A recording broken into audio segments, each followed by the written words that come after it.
So this is session 3 of 4 for The Veil, cyberpunk, PbtA, role-playing, big, thick, heavy book. Could stun an ox with this thing.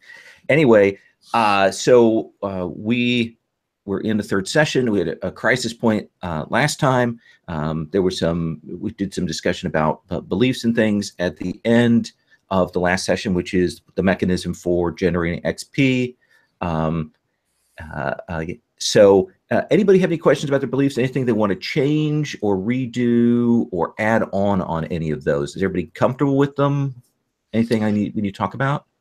So I had my one about the veil that I'm not overly happy with. Yeah, that's right. I think maybe shifting it to the iconoclasts, with the idea that so many windows. Where are you? There you are. With the idea that like JB believes that JB already taken it as read that the iconoclasts are controlling people through the veil, through their manipulations of the veil. But I think the belief there is that what they're doing is purely bad, purely evil, purely for the iconoclasts' motives, rather than any sort of advancement or care of humanity. And I think that's a belief that could actually be challenged or waffled one way or the other. Patrick, I'm going to tell you that I love that belief. Okay, cool. I think that's great, and I think you should definitely put that down on your sheet. All right. I'm much happier. Anybody else? That. So I could do the scary voice for you. All right. So let's do the quick 1 minute pitch, so we remind each other and ourselves who we are in this. So let's start with Prime. Prime, give us the quick pitch on you. Prime is in a robotic vessel. He was human and his mind was transferred. Originally, he had no memories of where he is. Things are slowly coming back, of who he was and where he was and all of that. And his beliefs are about things like how people interact with the veil. He thinks that they're one. He can find out more about humanity and who he was by observing others, things like that. He appears as a hooded, raggedy clothing, sweatpants kind of guy. And he has a very generic body face inside the veil. However, the robotic body underneath is very animalistic. It can walk on all fours, stand upright, things like that. Awesome. JB, tell us about yourself. So JB is the last member of the White Rabbit group, the Onomastics. He joined them right towards the end. He was very young, sort of a punky little hacker, and didn't manage to learn much of what they were doing or how they did it before. They were all wiped out by the iconoclasts, beautiful and terrifying neon digital angels. And so he's been on the run ever since. He sort of reinvented himself into this fabulous veil stylist. And since then, she's been running the Bombshell, a salon. There she is, relaxing, where she's been sort of hiding in plain sight, being a public figure, but also a well-known frivolous figure, slightly dabbling in underworld illegal stuff, but nothing too serious, obviously. Things have gotten a bit more serious here in the last day as the iconoclasts came and attacked us at Bombshell, saw me open up a doorway into the Warren, my secret, I forget what I call it, place. Your panic room. That's the word. Yeah, my panic room. As Kata and Aladdin and I sunk into there. So things are not going so great today. They could go better. It could be better. Nobuyasu. Yes. Nobuyasu, tell us about yourself. I punch people. But yeah, apart from that, I am the Hound. Nobuyasu is he removed his neurochip because he thought it was a stupid idea, and he is a mercenary for hire. He was hired to beat the shit out of Kata, and he decided that it was a dumb idea to beat the shit out of Kata because she seems like a reasonable person. So he instead beat up the guys who were trying to, or attempted to beat up the guys who were trying to kill Kata, and ran away because they were pretty like heavy duty. Yeah, you slammed. You took out a third of them, and then discretion was the better part of valor when they opened up with the heavy weaponry afterwards. Yeah. And Awesome. he's now pissed off the heck because he's spiked. Mm-hmm. So yeah. That is awesome. And finally, Aladdin. Aladdin is a catabolist, and he finally got his first cybernetic last session. He's got the cybernetic hand, if you will, that enables him to shoot almost, how do we describe it? It was almost like a saw blade, I guess, came out of him and like cut into one of the iconoclasts and disrupted the angel, if you want to call them that, with their funky wings. And so his shtick is that he presents very male, and he's holding on to that. So he's got, what you can see of him presents as male, let's put it that way, so because he's got the big visor. And he holds on to that because as he's gradually replacing more and more cybernetic parts, he needs to feel that he's still human. And so his beliefs, one of his beliefs, focus on that he doesn't believe that humanity is, in your body. It is how you act in your soul or whatever, your personality. And he's collecting the cybernetics specifically because he feels that the machines are out to get him. Perfect. What I'm going to do is I'm going to take the pairs, I'm going to frame them up, and we're going to start on each pair with their start of session moves, and set up where they are, go a little bit, and then I'll switch over to the other pair. I'm going to start actually with Nobu and Prime. So my impression last time was that Nobu was kind of leading. So when I come in, I'm going to do that. Let's start with Nobu. You have a start of session move, don't you? Yeah. Okay, let's roll that. I will roll that right now. Hold up. 7, and that means I get how much humanity? 1. 1? Yeah. And you've still got a stack of humanity, if I recall correctly. Yeah. I still have immense amounts of humanity right now. Yes. And Prime, do you have a start of session move?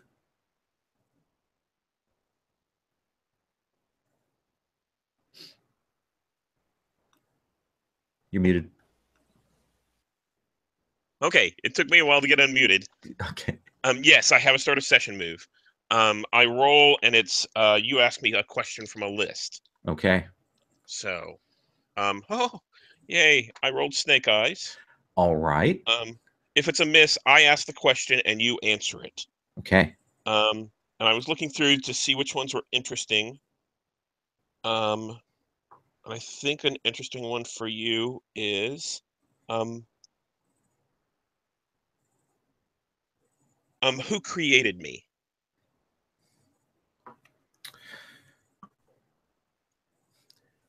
So you were created by the military. We know that. And you were created by a team of people who actually wanted to create an augment for the Veil. Essentially, this test group, essentially the Prime test group, wanted to create a intelligent bot that could work and manipulate the Veil in an area in particular ways to cloak themselves, to change up the environment, and so on. And the sort of human intelligence that was put into you was to facilitate that kind of creative impulse, but ended up overwhelming what they wanted to have happen, that the veil couldn't like control you when it was in that area. So you were created by this prime test group, and you know that there were a group of people in the military who were specializing essentially in utilizing the veil in particular ways. Okay. Does that seem fair? Oh, yeah, yeah. Okay. So Nobu, you guys took off. You were sort of leading, helping Prime get away. When we come back in on you, when you've kind of gone to ground to get yourself to some place that you consider safe or secure, where would we see you? Where would you go? Last session I said I would go to my apartment. So okay. Yeah. So you head back to there, and you will. You don't think you've been tracked. Don't think you've been traced. So what do you think is the thing that Prime will notice most about your apartment building? The building itself, or okay. It's, well, the veil part I wouldn't know. But underneath it's just a simple apartment building. It's not super it's not high end. Plascrete. Yeah. Okay, kind of very basic. Yeah. Okay. Yeah. Prime, since Nobu can't see what his apartment building actually looks like, what's the thing that surprises you about the veil appearance of this apartment building? I think it's in a sort of like an advertising place. So it's very gaudy, draws a lot of attention, says, hey, if you need something fixed, come here. Hey, we can handle all your needs. It's sort of like the Walmart of buildings. Yeah, got all the kind of moving visual ads. They're loud. You're surprised just how noisy. Okay, it's the whole windows are filled with pop-ups and things. It's a sponsored building. Prime, how badly injured are you? Remind me. I have a couple of points, so I'm light and moderate. Okay, so that's going to take some doing to get that repaired. So Nobu, assuming that you get to safety in your apartment building, you get Prime there. What is going to be your next step? Well, first of all, I'm pissed the fuck off. So Oh yeah. So apart from trying to calm down and trying to see, or rather, not even calming down, I'm just trying to think how to proceed now. You've got a few leads. Yeah. So we have. Remind me again who, like what Kata said about her pursuers. So she wasn't sure exactly who was following her, except that they had essentially told her to stop her activities. And I think she may have actually given a name now that I think about that. I think it was Elder Mortimer was the name I think that we'd had on the table last time. I don't recall that name at all. Okay. But anyway, the group that came to talk to her wanted her to shut down her work. Essentially, she's a middle person moving kind of experimental herbal supplements to people who use the veil, to the neurochip that helps them, expands their consciousness, expands their the neurotransmitters and such. And so that's the people that were pursuing her, and pursuing them then with pretty significant force. But clearly a different group of people than the person who hired you. Okay. Does that seem like a reasonable summary? Did I miss anything on that? Yeah, that's fine. I think you missed the name of the group, because I don't think you gave us the name of the person who did it, who told her. It's just the name of the group who. Yeah, let me take a look here. Yeah. My thing. I think I just described them as Veil agents. I think it was something like the Brotherhood of the Veil or something like that. Okay, let's go with that. All right. Yeah. No, that's cool. So I'm going to do some research with my old school computer. Okay. And what do you want to? What is your question here when you lift the veil? Where can I find the Brotherhood of the Veil? Okay. Let's have you roll lift the veil then. All right. And I think I'm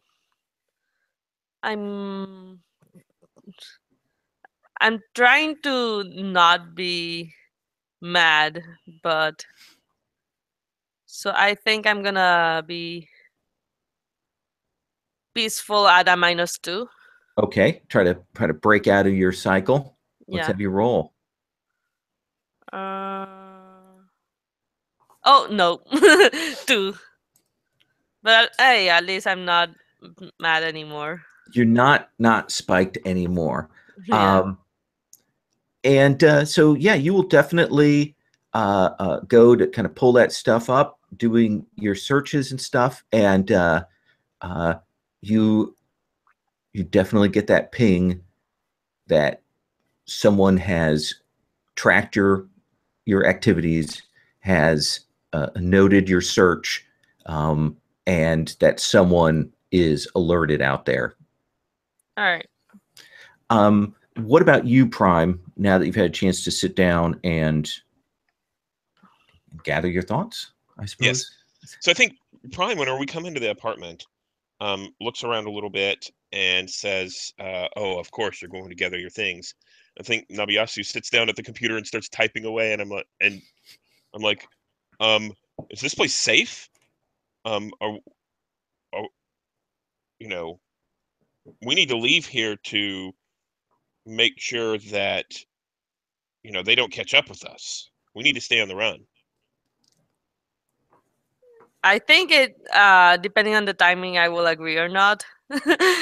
Like if You tell this me. happens after the roll or after the whole. I think it would happen before that. I think Oh, it would happen as you start. If it happens before that, I'm gonna try to shush him. Yeah. So I think what I'm going to do is I'm going to assess the situation and, look around and see, what's happening around the building. Is it properly secured? Has anyone been here? Are they going to mess with anything? Do we want to go to a roll for that, or do you want just that a good simple set of info here? What do you think? I don't really have a preference. I do think that, so we've established that Prime's primary job is a bodyguard. Mm-hmm. So I think a roll might be appropriate to see what he finds from that kind of training. Okay. So let's do analyze with that, and let's have you roll. And I am also spiked as scared. Yes. And I have the one stat that moves up and moves down, so it doesn't really affect my stats, but it affects how, scared I am. And that is a 6. Okay. Oh. It's so loud here. It is so noisy. And just absolutely made to be sensory overload. You do know now exactly why Nobu is paying so little money for this apartment, and you will go and look around, and this building is so insecure. You can't even imagine how you would secure it. It's sort of like an overload, and makes me even more scared. They could come in from any direction. All the windows are open. Everything's good. Yeah. The multiple ground level entrances. There are several different walkways that go into it. Up ramps. All the windows are very thin. This place is a death I trap. imagine that in the Vale they all have big advertisements. Enter here. Yes. So with that sort of sudden realization, I'm going to cut to the other group. Hey, the good news is for both of you, you get to mark experience. Uh-oh. No, wait, what happened? No, not you. Them. I just want to make sure that they mark their XP for that. I'm sure we'll get that in just a moment from you. Do you, JB, have a start of session move? I don't, Okay. but I did want to say that for my advancement last time, for all of the trouble that I went through to get into this fucking place, I picked up the asylum move. So now it's much easier for me to open the door to my sanctuary and bring people in and out. Very cool. That's a great move. That's really fun. So I want to have JB frame something, and then from where that is, I'm going to come back to you, Aladdin. So you created this veil, essentially using the various forces and force fields and hard light thing to create this sanctuary you escape from. Where, when we come back in on you two and Kata, where are you? Where have you taken this sanctuary to hide out, JB? So I think if we get like a camera zoom in, it'd be like going down through under the street and into the sewer system, and in sort of what Nobuyasu would see in the unveiled reality, there's just this fairly small sized, like hardened steel box that's just moving on tracks in sort of random seeming, but it's a pre-programmed pattern through the underlayers of the city. But then as it goes into the box and we sort of zoom into what the characters are seeing, it expands out to this whole world. They're just sort of sitting passively inside the box, obviously jacked into a different reality. But it's this sort of, it's the Warren, so it's this underground tunnel sort of vibe. Okay. The walls, instead of being made out of earth, are this collection of like circuit boards and sort of electricity zapping one way or the other. Instead of like roots or vines hanging down, it's wires or wires and cables. And so as I'm leading them in, I'm heading towards a sort of central room.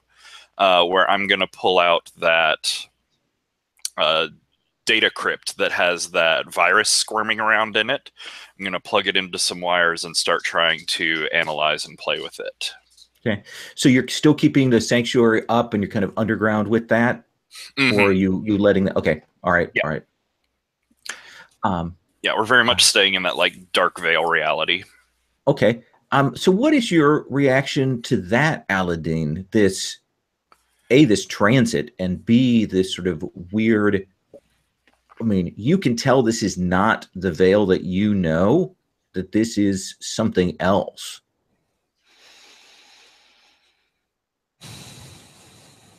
Well, Aladdin is still spiked mad, so despite having taken down one of the iconoclasts, or was that a Brotherhood of the Veil? It looked like one of those Brotherhoods summoned. Right, that's what I thought. Okay. So he's both excited by that, happy by that, but also still mad with the frustration about everything that's been going on. So I'm not sure how much attention he would be paying to his surroundings at this point. He's probably pacing back and forth, thinking what he can do next, how he can be better. And also looking around to see if he's seeing these, if he's seeing circuit board walls, he's trying to think, I wonder what I can scavenge from here. There's got to be something. Well, and that's the thing is you'll realize that the when you go to do it, that the place is its own artificial reality here.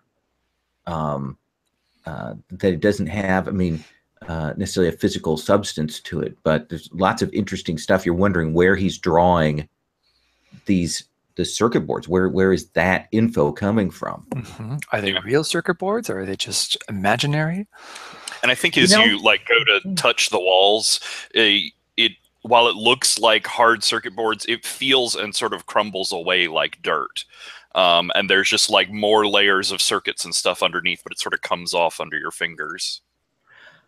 I love the idea that you could scavenge here for info.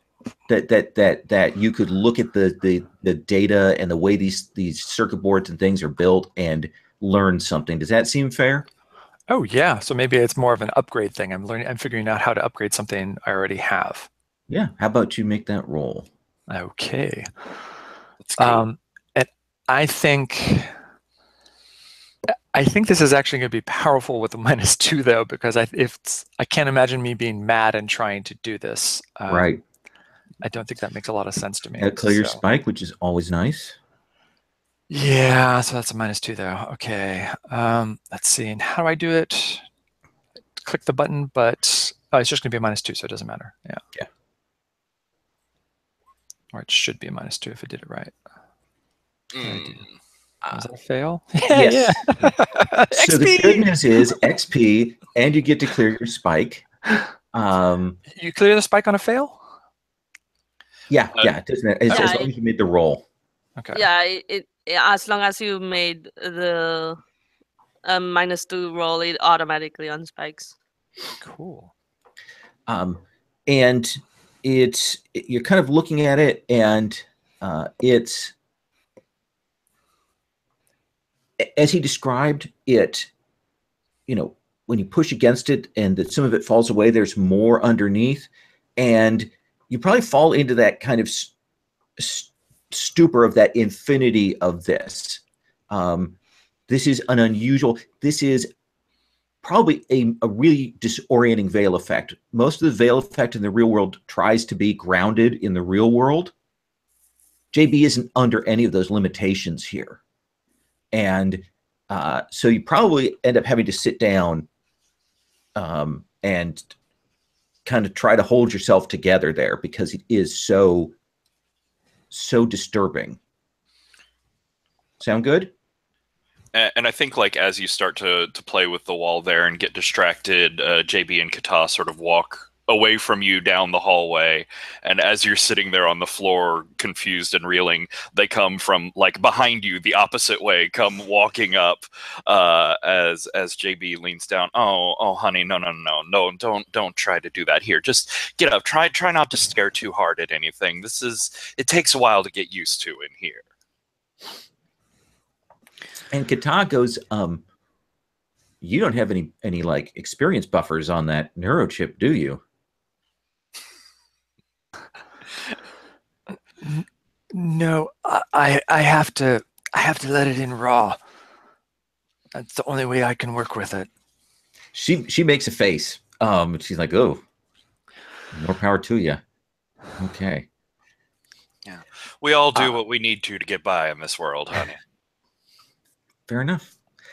So you're angry, JB, and you have that program, and you have some leads and stuff. What is it that you want to do? So, like I said, I want to, like, grab down some of those wires and, like, plug them into that box, and grab some of the other their vines and lead them into a section of the wall, where the wall between them sort of lights up in this circuit board pattern that's representing the program in there. And as, like, I dig my finger in and move from one section to another, it leaves, like, lines of light behind as I'm investigating and connecting different parts of it. And I want to try and look into what the fuck this thing is. Awesome. I think that is definitely... do we think we just want to do lift the veil with some questions, or do you want to work with analyze there? I'd always rather go for analyze, because I have special stuff off that. Okay, then let's have you roll that. What are you rolling with? Oh, we are down in my place. There are confused civilians around. I am the one that knows what's going on. This is definitely powerful. Fair enough.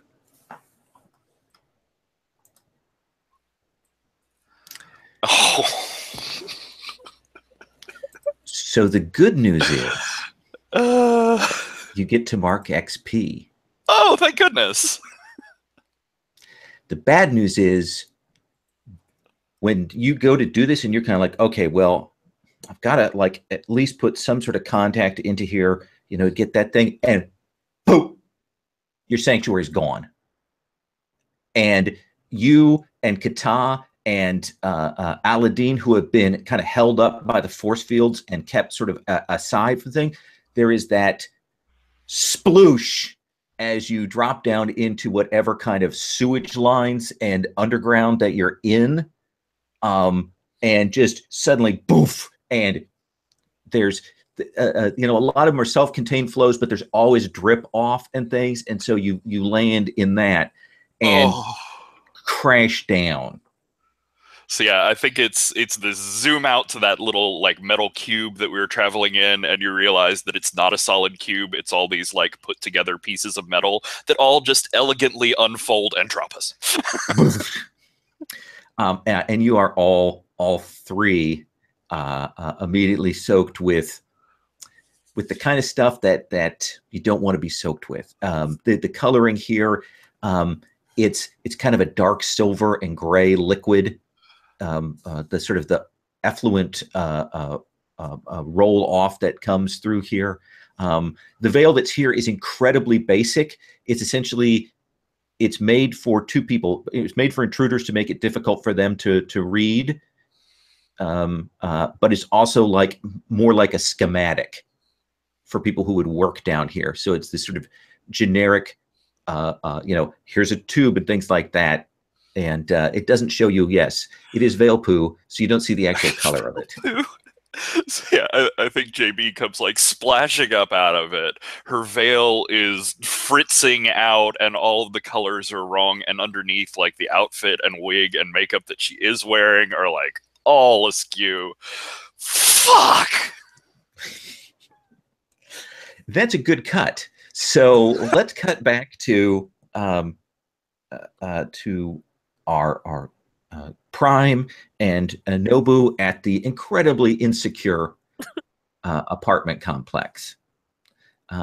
So I think we left off with you, Prime. Prime, realizing that, what's your next step? My next step is probably the futile attempt to, I think from the way that Kobu kind of waved me off, she's got to be doing something very important. So he's got to be doing something very important. Thank you. And so I think that I'm going to let him work, and I'm going to try and make this place as defensible as possible, which I think starts with, going back into the room where he's using the computer and maybe standing guard around him, because there's no way to block these doors and windows and everything like that. So yeah, I think it's hovering over Kobu. So Nobu, just as you realize that, oops, you'll also realize that Prime is hovering over you. What? What is it?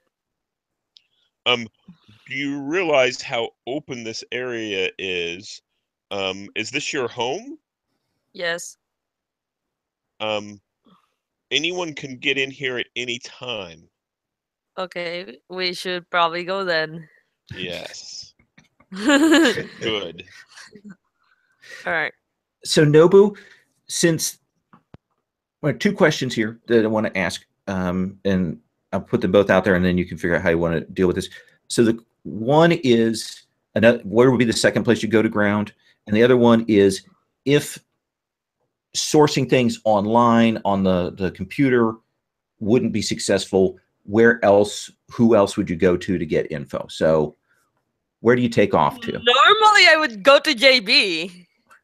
So and I'm not aware, and also the sanctuary thing, because I think I'm somewhat aware of the sanctuary. I'm not sure how it works, but I'm aware of it. Mm-hmm.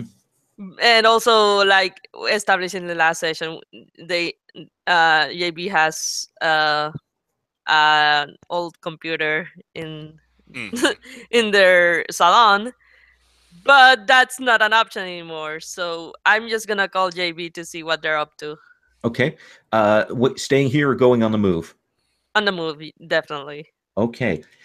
Then I would like you to roll risk for me. All right. There is I am probably scared, or yeah, I'll say I'm scared. Time Okay. to feel some more.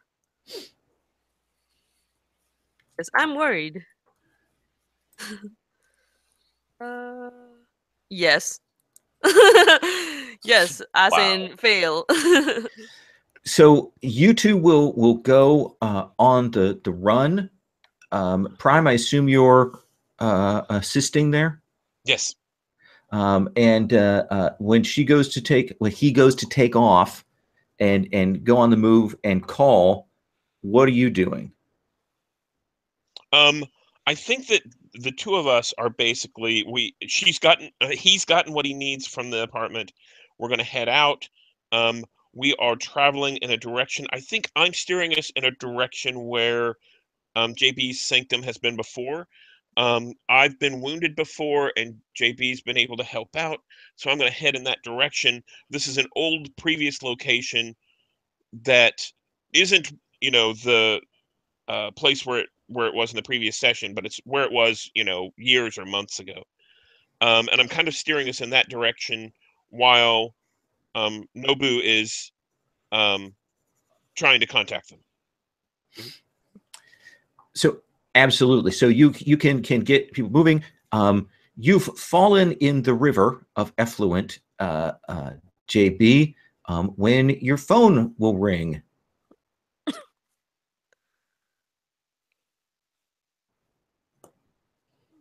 And it's an old style unsecured line that he's calling you on.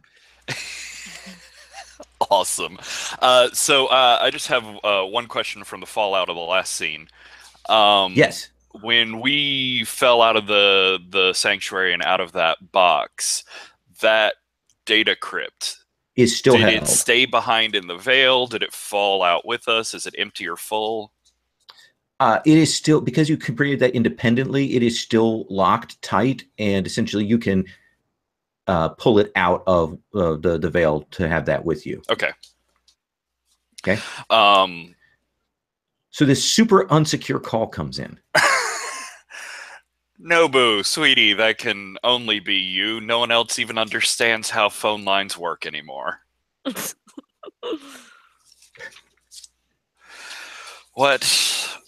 What can we do for you today? I have to say, the salon, I believe, is closed. So if it's your hair, that'll have to wait. No, no, it's not my hair. Where are you? More importantly, where is your sanctum?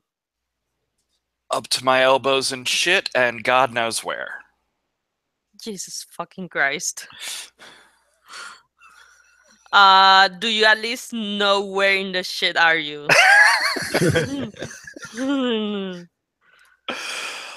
Aladdin, sweetie, you had any luck booting anything back up yet? It's kind of hard when you're neck deep in it. Yeah, I feel for you. I really do.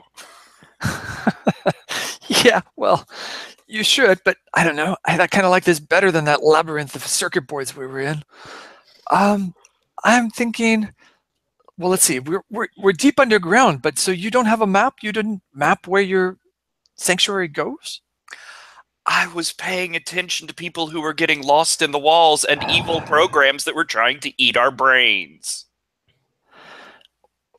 Okay, well, maybe we can find one of these there should be like a workers access point down here somewhere. Let's get one of those. Oh, sure. Maybe they have some nice coveralls. Wouldn't that be lovely?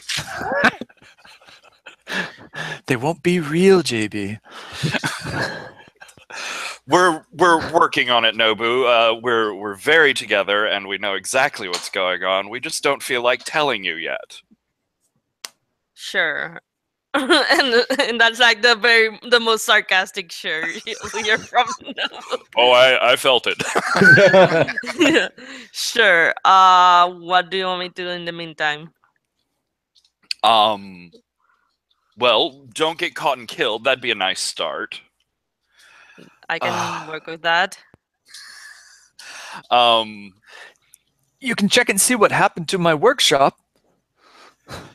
Aladdin's talking about his hobo van, something about Hey! wanting to know if it got impounded or caught on fire or something. Hey, my hobo van, as you call it, is not in the sewers. Your hobo van is currently being inspected by God knows who. So no, I'm not going back to the hobo van. Nobu that says might give us a lead. No, but that might give us a lead. You can get there and they won't notice you.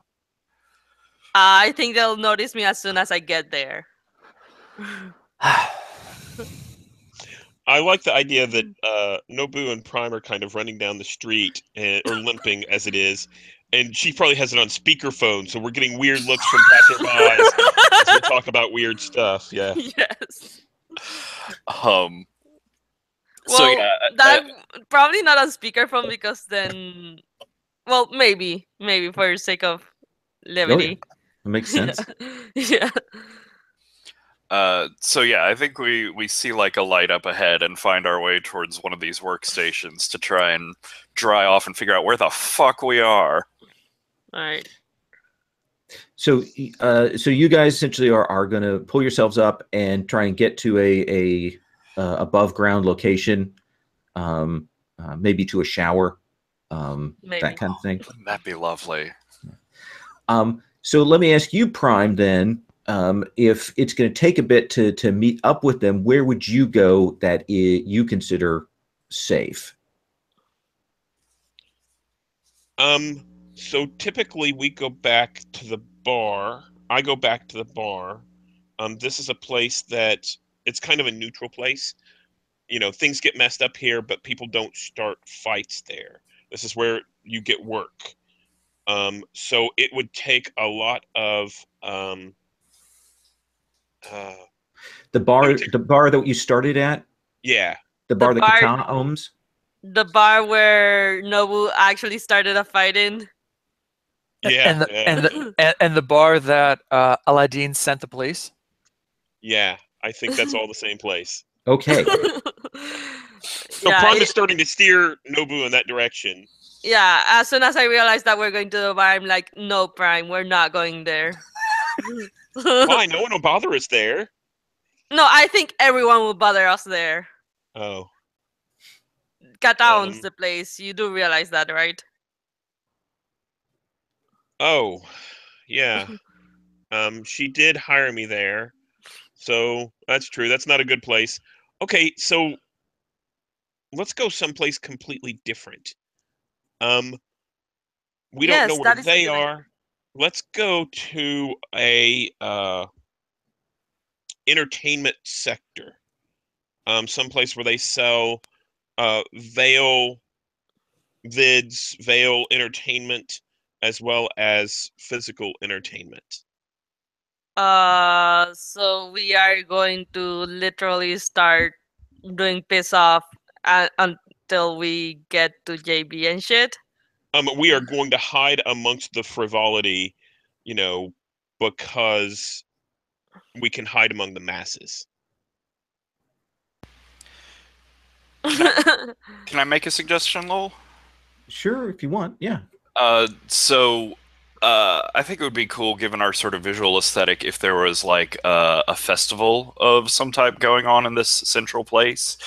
Something with a lot of color or banners, or maybe like Holi in India with all the like pigments and colors being thrown around. Just something sort of wild and chaotic. Yeah, so that one of the entertainment districts,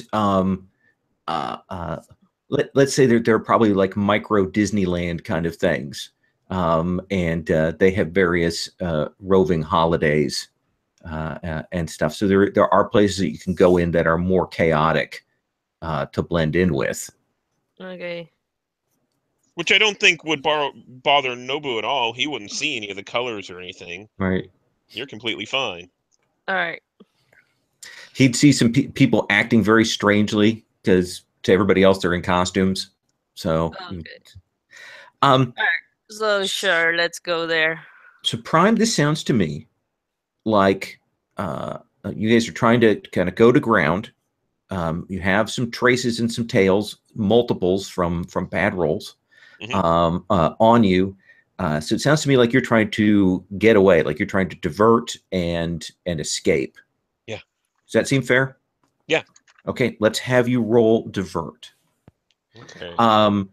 Do you want to assist, Nobu?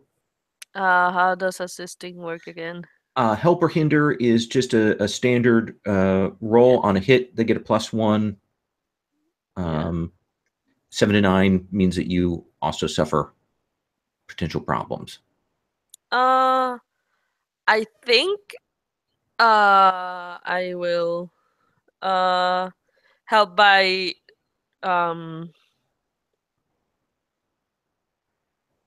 basically acting like I'm part of the festival, and I think it will be awkward as all hell. So what does awkward map to? Awkward. Let's see. Probably scared as well. Yeah, that's scared or sad. Yeah, ashamed falls under sad. Yeah, Frustrated would be mad. I'd rather roll sad than scared, honestly. Okay. So. Oh, and that is another failure. All right.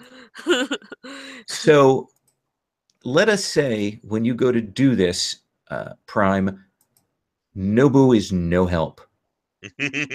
No help. I see her kind of trying to mimic the movements of the dancers, but it doesn't work out at all. Yeah. Okay, so that was a divert move. So this is a divert move. Yeah. And Prime is scared. Okay. Hey, I got a 10. Awesome. Yes. So you get to pick 3 from that list under divert. So I'm going to choose they become confused or flustered, and that we are able to slip away. So they being our pursuers. And I think that our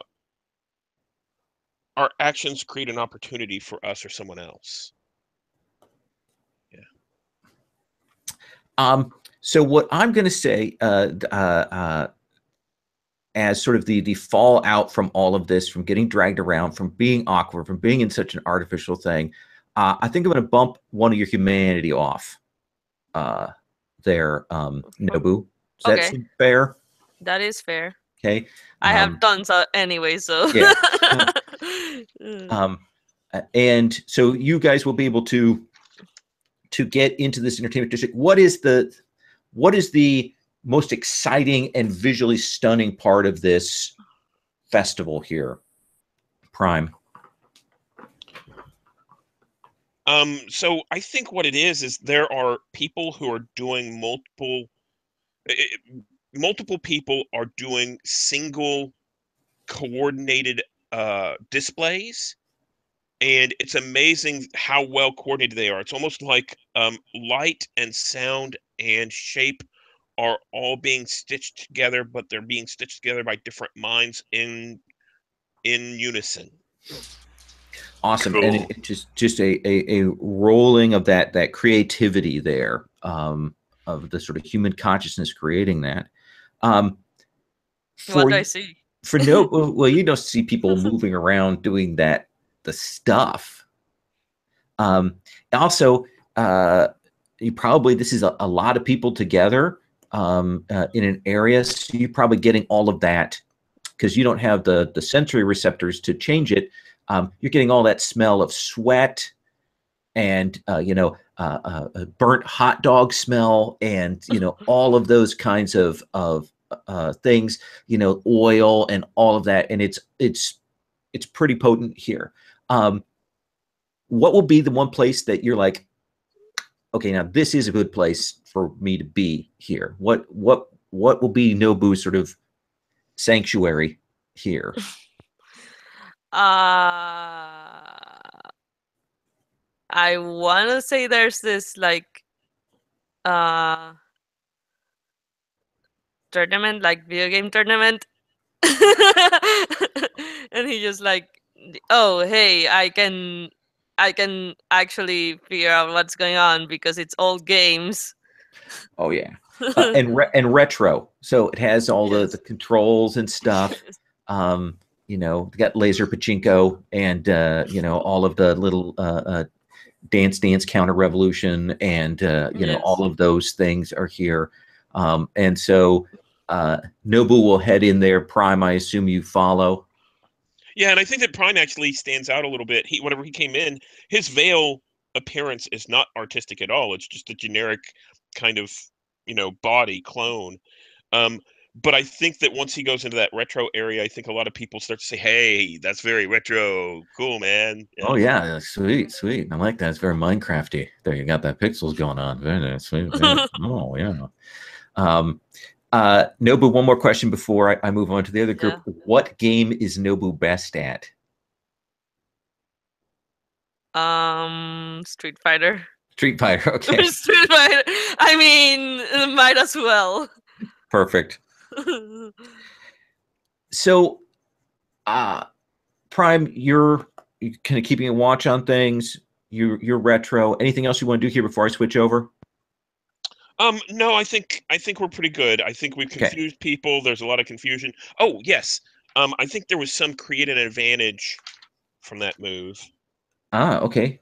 You're actually Creating an opportunity. Yeah, and I think that opportunity is there's a basically at this event, it's easy to invite other people. So I can specifically name and invite the Kata and JB and the rest of them, hey, this is a great place to go if you want to see great art and things like that. So they kind of know where we are. That sounds good. And let's say because it's a big public event and things like that, they have like public facilities there. What are you implying, Lowell? I just saying that some people don't have the threshold thing to eliminate the sensory input on the nostrils. So Well, I mentioned that is very much. We've talked about the veil and the sensory stuff in the veil being class-based, in terms of the wealthy. So the wealthy people, everything smells like roses, and then it goes down in levels. So what do you two want to do? How do you want to approach this, Aladdin, JB? I think that's a good idea. We should go meet them there, get cleaned up in a place where we won't necessarily be tracked as us, because I'm running out of time on my freemium smell filter. And things are about to get real serious up in here. And Aladdin will be all for it. Just looking at himself, I have certainly seen better days. Yeah, let's do it. And you like hiding. You know how to hide in plain sight anyway, so this should be good. Yeah, and traveling there, you are able to tell who doesn't have a smell filter and who does, because they're like, whoa, and they eyes get big, hair goes up, and they move away. Flick off and yell at a bunch of people on the way by. But you'll be able to get what do you imagine a festival public cleanup facility in this day and age looks like? I'm thinking it probably looks like the hazmat sort of wash down places. Like you walk through this area, it washes you down and probably dresses you in the appropriate gear for this festival. All right. So what is the costuming that is put on for you? What is the veil costume that is added to you? With my name, the first thing that came up was Aladdin, of course, Aladdin. But that's if it's a Disney-themed festival, right? All right, yeah. You get that little dun dun dun dun dun dun dun dun dun, changes your ringtone and all that. So yeah, yeah. So yeah, and I think JB goes in and get the chemical bath that sort of dissolves everything that's not flesh and hair and stuff, and these veil instruments start coming in and trying to set up a new thing. JB's like, no. And JB will step in there and do some hacking because JB is going to fit in how JB wants to fit in. Perfect. Yeah, and you can certainly do that. they will Kata goes for sort of the most generic sort of cast member thing, so probably something like Minnie Mouse there, and you guys can roll on out, and the arcade is loud. It's you're hearing all of that sounds there, as you come in, and you can see there's probably one of those, like, they've got the screens up on the walls showing the people who are playing the best. So you probably see the Nobu Street Fighter thing going on. Nice. I think this is a good place to take our break now that we've got the groups back together. We'll take 5, and then we'll come back and see what your next set of rolls will be like. Maybe some more snake eyes. Because if we fail altogether, it'll just be so much better, right? Yes, absolutely. I'm hoping One for a for all. negative roll somewhere along here. Yes. I mean, we'd have to have like a -3 or something. I just want to brag to someone about getting a negative roll in the mail. I mean, the lowest you can get is snake eyes, and with a -2 in unspike. In an unspike while you're spiked. Someone would have to hinder you. That would be the trick. Yes. There Yes. it is. There we go. Okay, JB, you want us to make that happen? or a wound penalty. Nice. Wait, how do wound penalties work? When you have a moderate wound, I believe you're at a -1 for that scene. Oh, so we should have been rolling even lower with Prime at least. See, yeah, you just have to believe hard enough, and your dreams can come true. Yeah, I believe it's just for that scene that you take the damage. That's the way I've been playing it. Oh, okay. Okay. So Yeah. Prime would be fine. Okay. Sort of I a have to go back shock and look. Yeah, and that was actually another question, because we haven't had time to heal at all, because I have a light wound. So theoretically, Yeah, I have a light wound. Light wounds, if you guys have a chance to rest and relax, are easy. They'll just go away. Okay. Okay. I'm going to take our 5-minute break so I can get more delicious wake-up juice. Okay? So I'll be back. All right.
I posted a thing on the Gauntlet Slack page that might be interesting. Oh, I'll have to pull that up.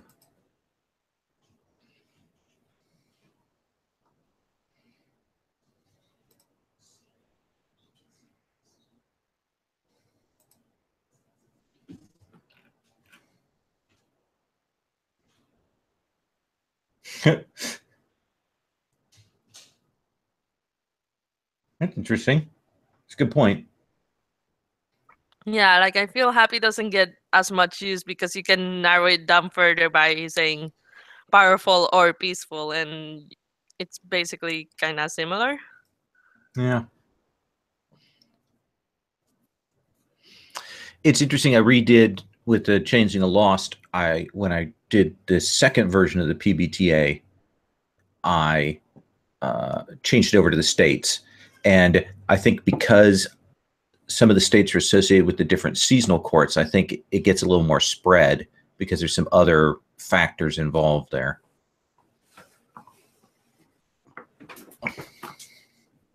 It'd also be interesting to track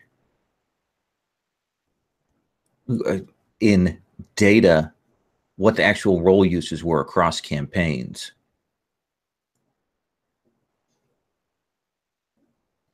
I mean, for example, here we haven't rolled happy at all. It was either powerful or peaceful. And also we weren't happy really. So Right. and the last time I played the Veil with Christo as GM, I don't think anyone rolled happy either. I think people did actually, or I've been in games when people have, because it all depends on what the situation is you're in, right? Yeah, true. It's very, very context dependent, and what kind of campaign you're playing in. Because if you're excited, doesn't that? I have to look at the thing, but oh right. Yeah, excited, sexy. Oh yeah, that's true. All of that sort of plays into that, and I think we had situations that fit that. One of the things also with that is I really like the feeling wheel. But one of the things is a GM, because I'm not rolling, I'm not in contact with it, so I don't know if I reinforce that as well. I need to be asking for, okay, well, what kind of sad or what kind of peaceful? Yeah, because as far as I'm aware, like sexy could also be powerful depending on like sexual dominance or how you want to frame it. And I actually kind of like that we've got that variability. I'm a fan of systems that allow some leeway for, okay, well, I can roll it with this, or I can do it with this. All right. So let's assume that there's a kind of let's say a retro side room to the arcade. And I imagine a retro arcade at a Disney festival is not that popular. So there probably aren't that many people. And the 5 of you with PbtA there can meet up. And you will definitely see, JB, that Prime is injured. Ooh. That looks rough. You managing okay there, Prime? Just limping some. So far people think it's a dance step. So that's good. Make it a positive. I like that. Were y'all followed here? I don't believe so, but I'm not sure how we could tell in this mass. We can watch. We can keep our lookout, but I mean, yeah. If we were followed, they blend in very well. True.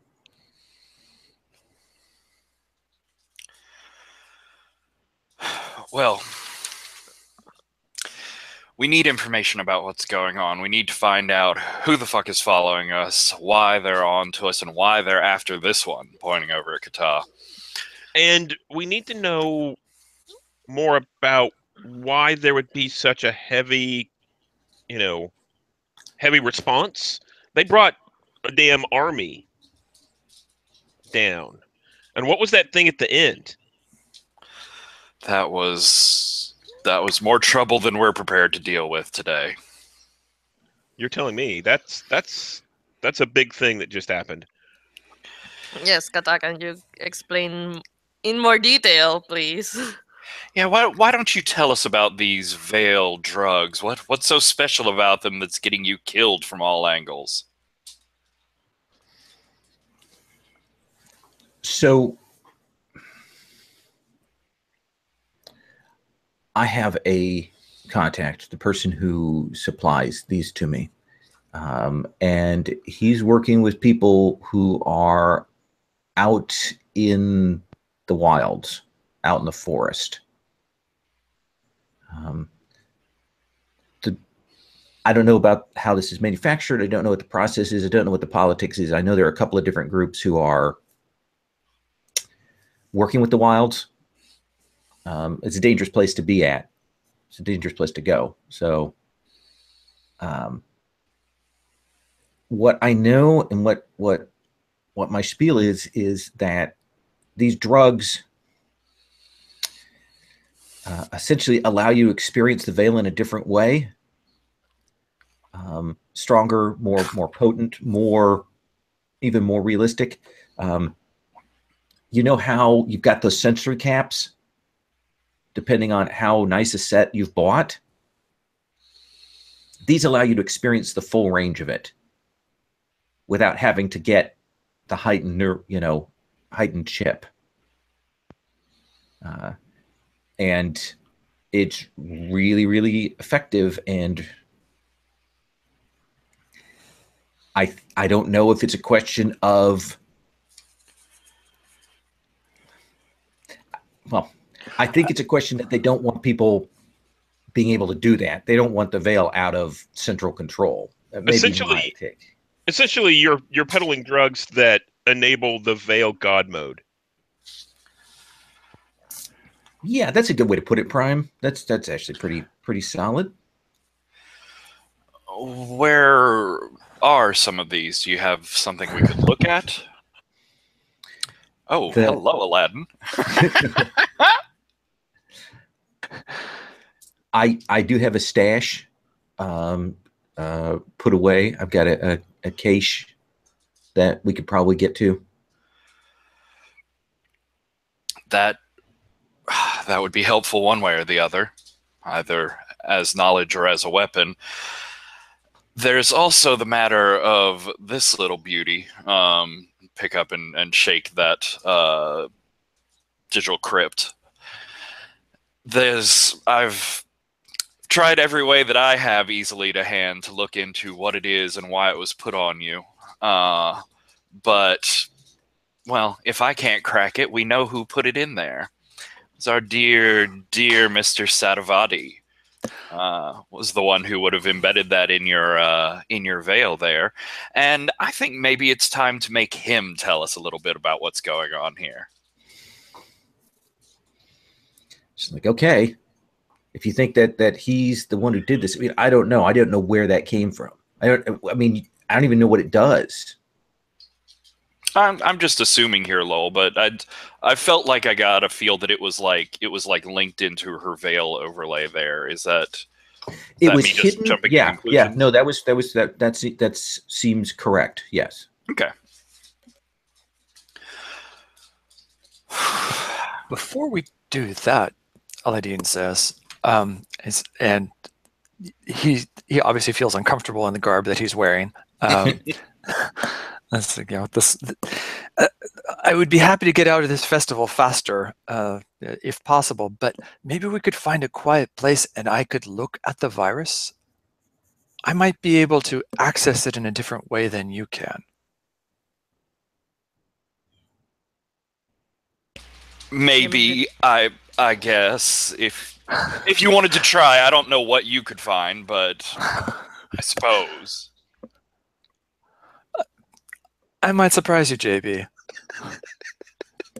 And maybe while Aladdin does that, JB could take a look at tightening up some of the damage that I have. Yes, that's a good idea. We do need you in fighting shape, Prime. So if you want to fiddle around with that while I'm busy, you feel free, Aladdin. So I'm picturing that in this festival, the virus has probably been covered in some veil avatar, so it looks like Lamp. like I don't know, It's like a a monkey in a cage. Oh. You want it to look like a lamp? Okay, so I think it's totally a genie's lamp. It's a good call. got it. Yes. Okay. Okay, so then I guess so- Aladdin. So let's say we cut to PbtA will supply you with the a safe house that she knows of, and we can kind of cut to there. Does that seem good? You can check it out, Nobu, and be pretty satisfied with the security here.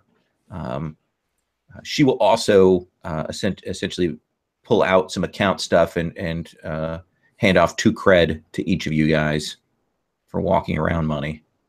Ooh. Oh, yay. Where is my character? I like our rich friend suddenly. Because, well, it's a matter of time. If they're after me, they're going to be freezing my account. So this is just storaged commerce here. So what do you think, JB?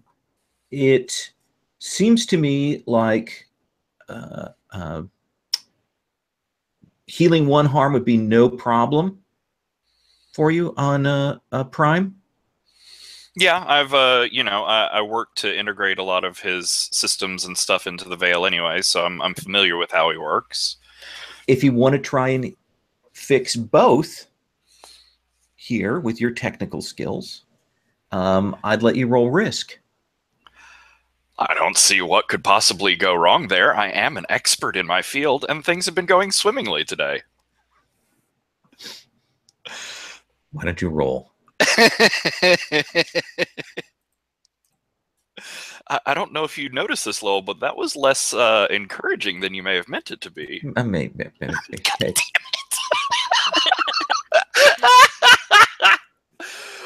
For self-preservation, do you want to help me out, Prime? That's a good call. Are you close? I got on. a 6. Okay. So let's see. So I think that as he's, well, yeah, we'll see how this goes. Let me roll the help Yes. first, and then I'll tell the story. Do I roll with anything? Yeah, you choose a state.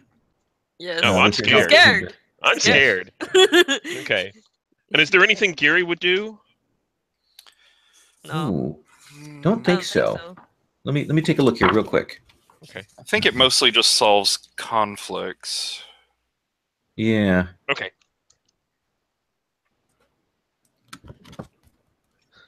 I got a 6 as well. So that's not happening. So you both get to mark experience. Yes. I love Wait, up. wait.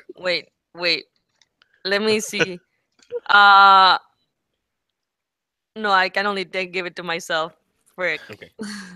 So here is what happens. You're going to stay with 1 damage there, Prime, because what happens is JB gets it fixed, gets you all fixed up, but that's the point at which he activates that, he's like some of those hidden protocols. And there is an electrical zap that comes out from it and hits you and JB as his defensive measure kicks off. And you both are at light wounds now. Okay.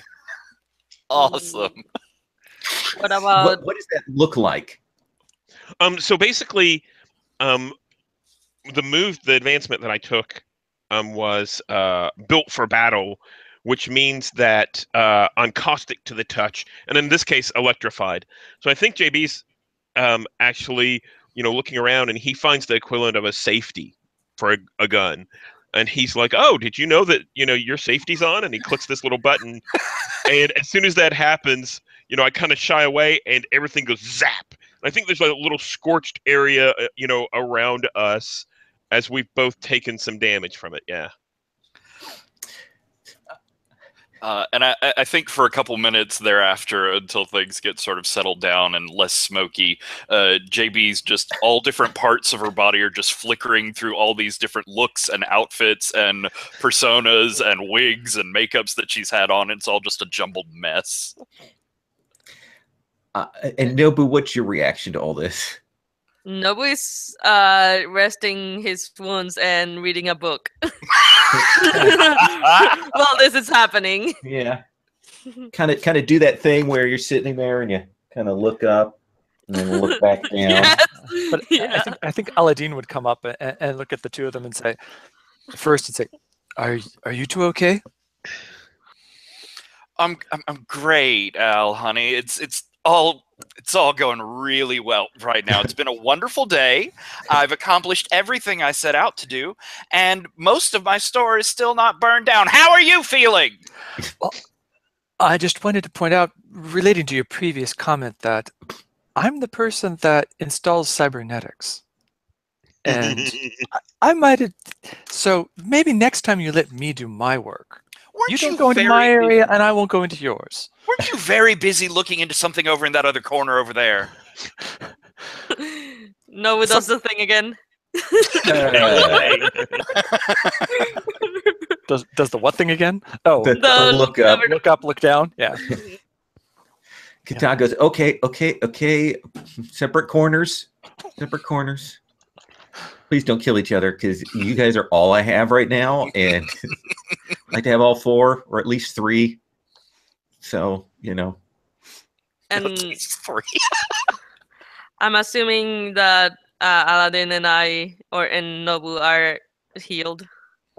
yes, Okay. simple light wounds will clear with you guys sitting around.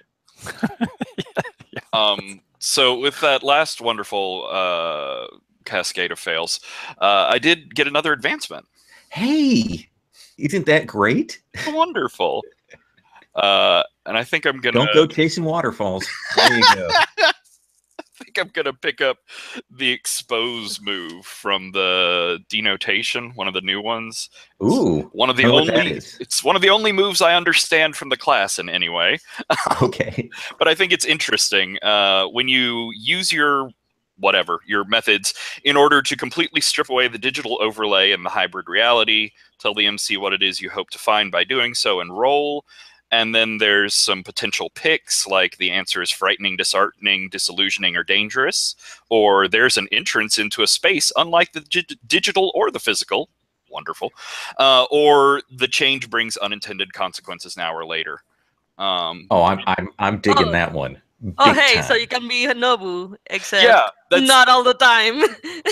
that's sort of it. I'm expanding my mastery of the veil to like travel up and down the levels of it, all the way down to where it's stripped out and I see the real reality into like different levels of veil reality. I like it. It's cool. Yeah. Where the veil's standing on top of a turtle, that kind of thing. All right. Yeah. Let's now come over to Aladdin. Tell me what you're doing. So Aladdin is going to, I guess, once he's sure that everything's okay, he is going to go off to a corner. And we're out of the festival area, right? Yeah.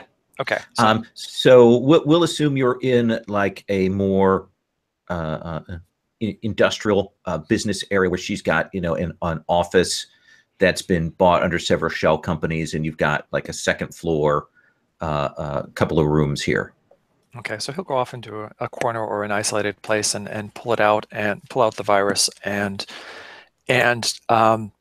he's going to, with his cybernetic hand, he's going to be grabbing it with his cybernetic hand, and that's that means he gets to use his touch, so the things can speak to him. All right. And the reason, what I was looking at was since his cybernetic hand can't, I was thinking that this is along the lines of sort of feedback from what he did with the cybernetic hand that enables him to cut through the veil.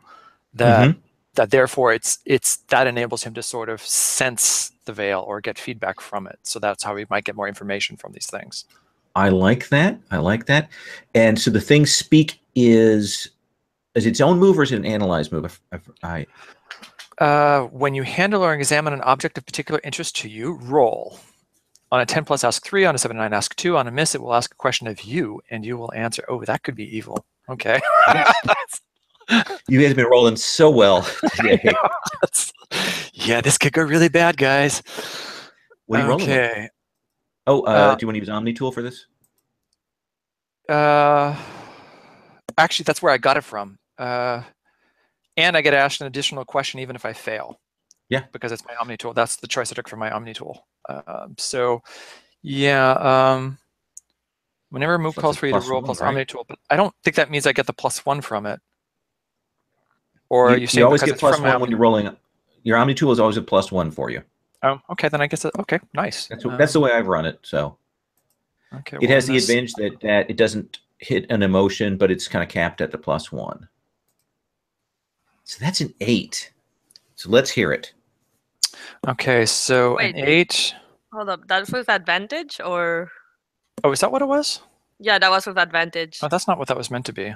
I thought I was just upping like trying to give it a +1. No. So do you want me to re-roll that? Because I'm not sure how we can.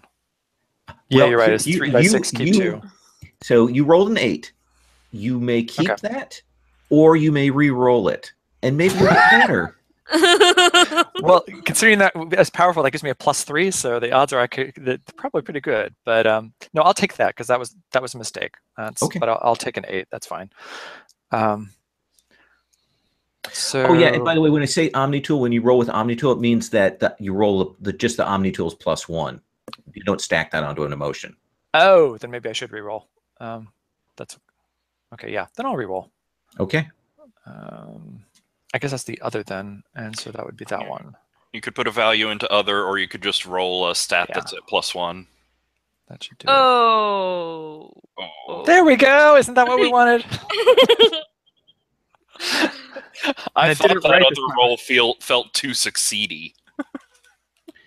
Wait, how did that even happen? That count doesn't look right. Let's see. Hmm? It's trying to. Oh yeah, no, that's right. It's 2 2s. Okay. Yeah. It's double snake eyes. It's better, Thank right? you. Yeah. Yeah, even better. But I still get a question, right? Because it was my Omni Tool. So I still get one, and then you get to ask me one. Okay. Let's start with yours.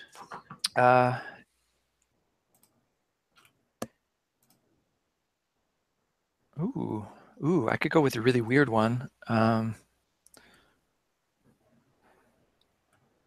I'll leave it out to the group. I have a choice of 2 that I think would be interesting. So who made this or what has been done near this? This is like the most obvious question to ask. But then there is, what's wrong with this and how might I fix it?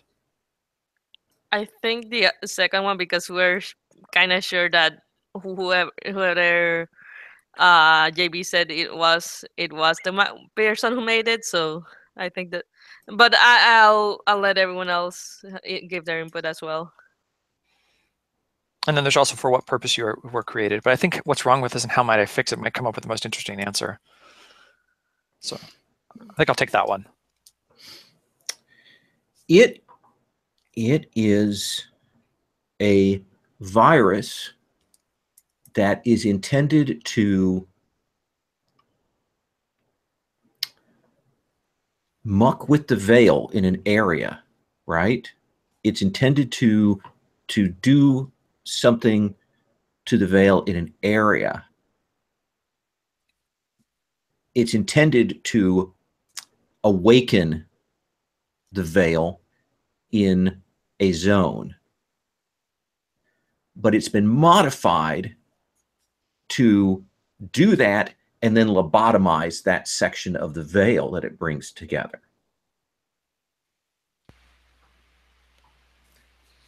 It's very weird. That sounds And when amazing. I say awaken, like awaken a section of the veil distinct from the rest of the veil.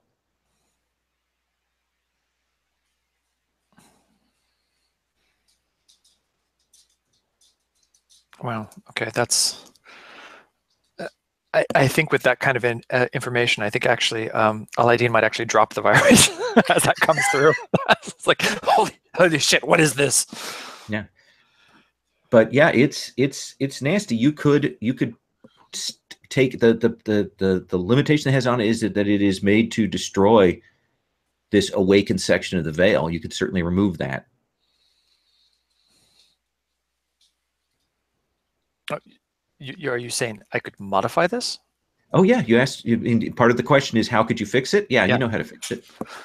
But so then I'd be making something that will awaken the veil, Or Just something part of like the the veil, yeah. veil. Or just a little part of it. and so that's fixing it. If I take out the lobotomizing, That is the question you asked.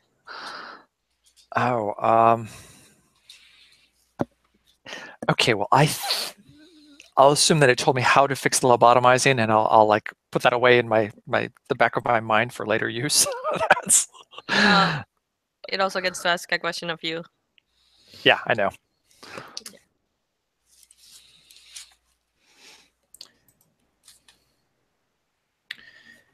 It asks you what you want it to do.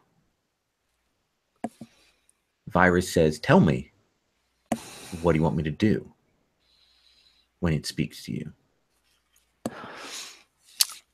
And the first thing that comes to his mind might be really bad, but it's, I'd like you to trace back and execute on your creator.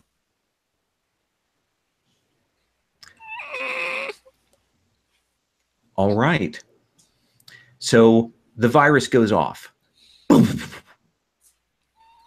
And you kind of feel that charge go through there, JB, as the virus activates and the code kind of shatters.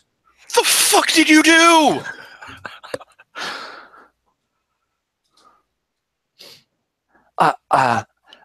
I think it'll be okay. You think? Where did it go? What was it? What did you do?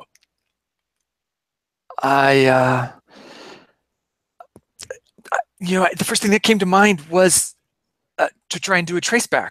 And so I think it went on a traceback to its creator and executed.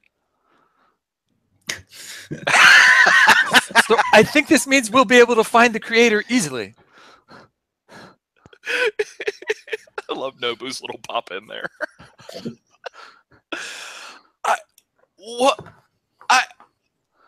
The fuck? What were you planning on doing with it? I don't know. What was it? It was. Katana's looking very seriously. Yeah, what was it? It was an amazing piece of work.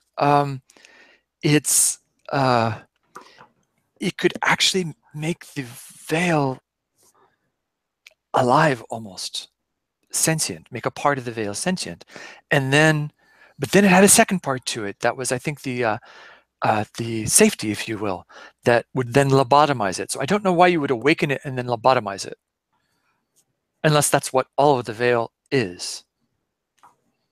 And you gave it back to them? I didn't give it back to them. I sent it back to infect them.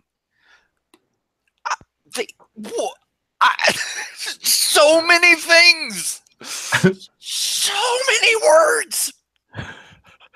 Hey, sorry, I just wanted to, to strike back at them. Like, we're on the run.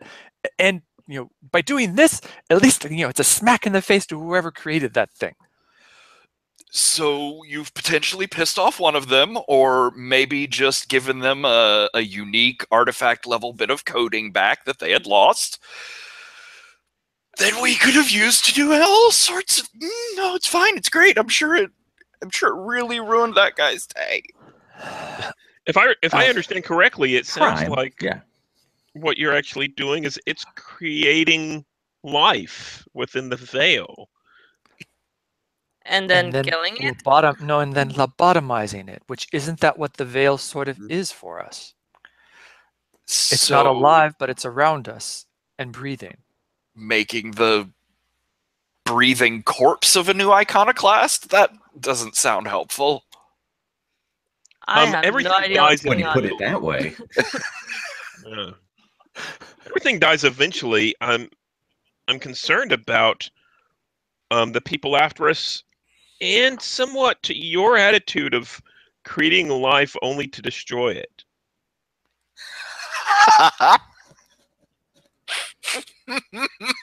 Wait, who are you? Are you talking to Aladdin or JB? Yeah, Aladdin. Yeah.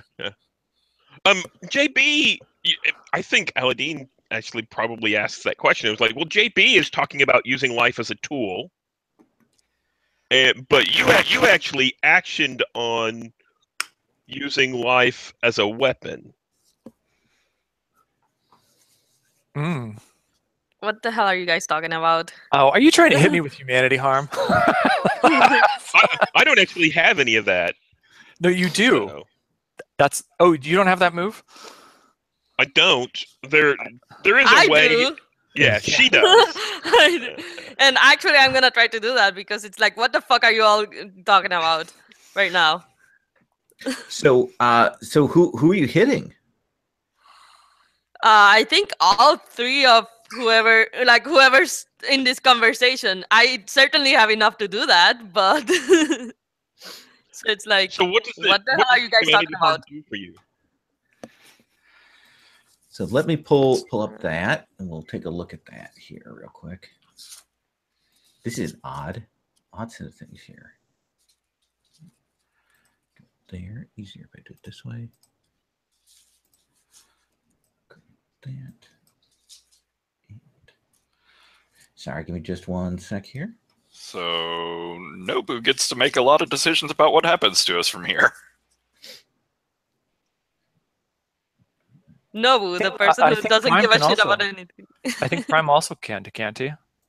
A person suffers humanity harm when they are faced with a hard truth about themselves or their beliefs. They either will not face it, or the act of them doing so has harmful impact on themselves. Yeah, I think there is just a generic humanity harm is a thing that people can do if you roleplay it well enough. Yeah. Yeah. But I can just spend humanity to inflict humanity harm as well. So yeah, you've got the shortcut to it. By telling or showing someone how capable you are, despite. Oh, okay. Never mind. Mm-mm. Never mind. No, it's specifically in the apparatus.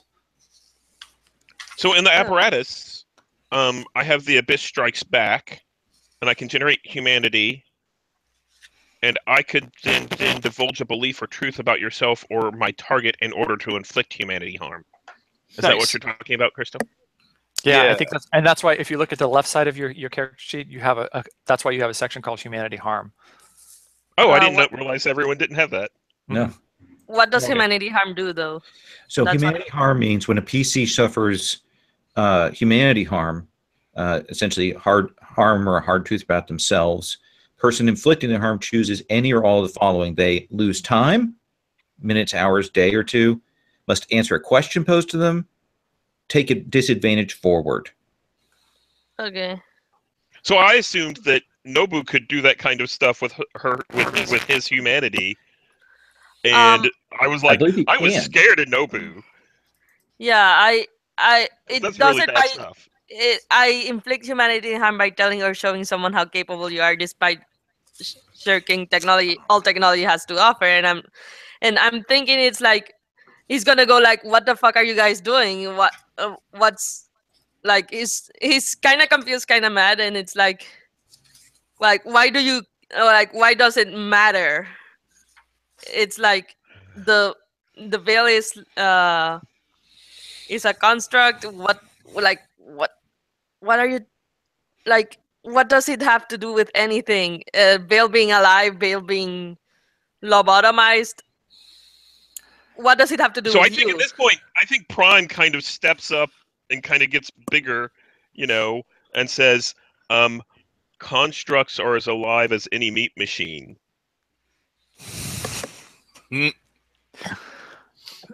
And I think this is where I think Aladdin will actually step between you two. Ooh. And say, because I actually do think you triggered humanity. If you want to take it, I think you can definitely do that on me because you caused me to question. Yeah. Do you want to target? Do you want to spend that and hit one or more of them with that, Maria? Let's kind of. I was gonna spend all 3 and hit all 3 of them with that.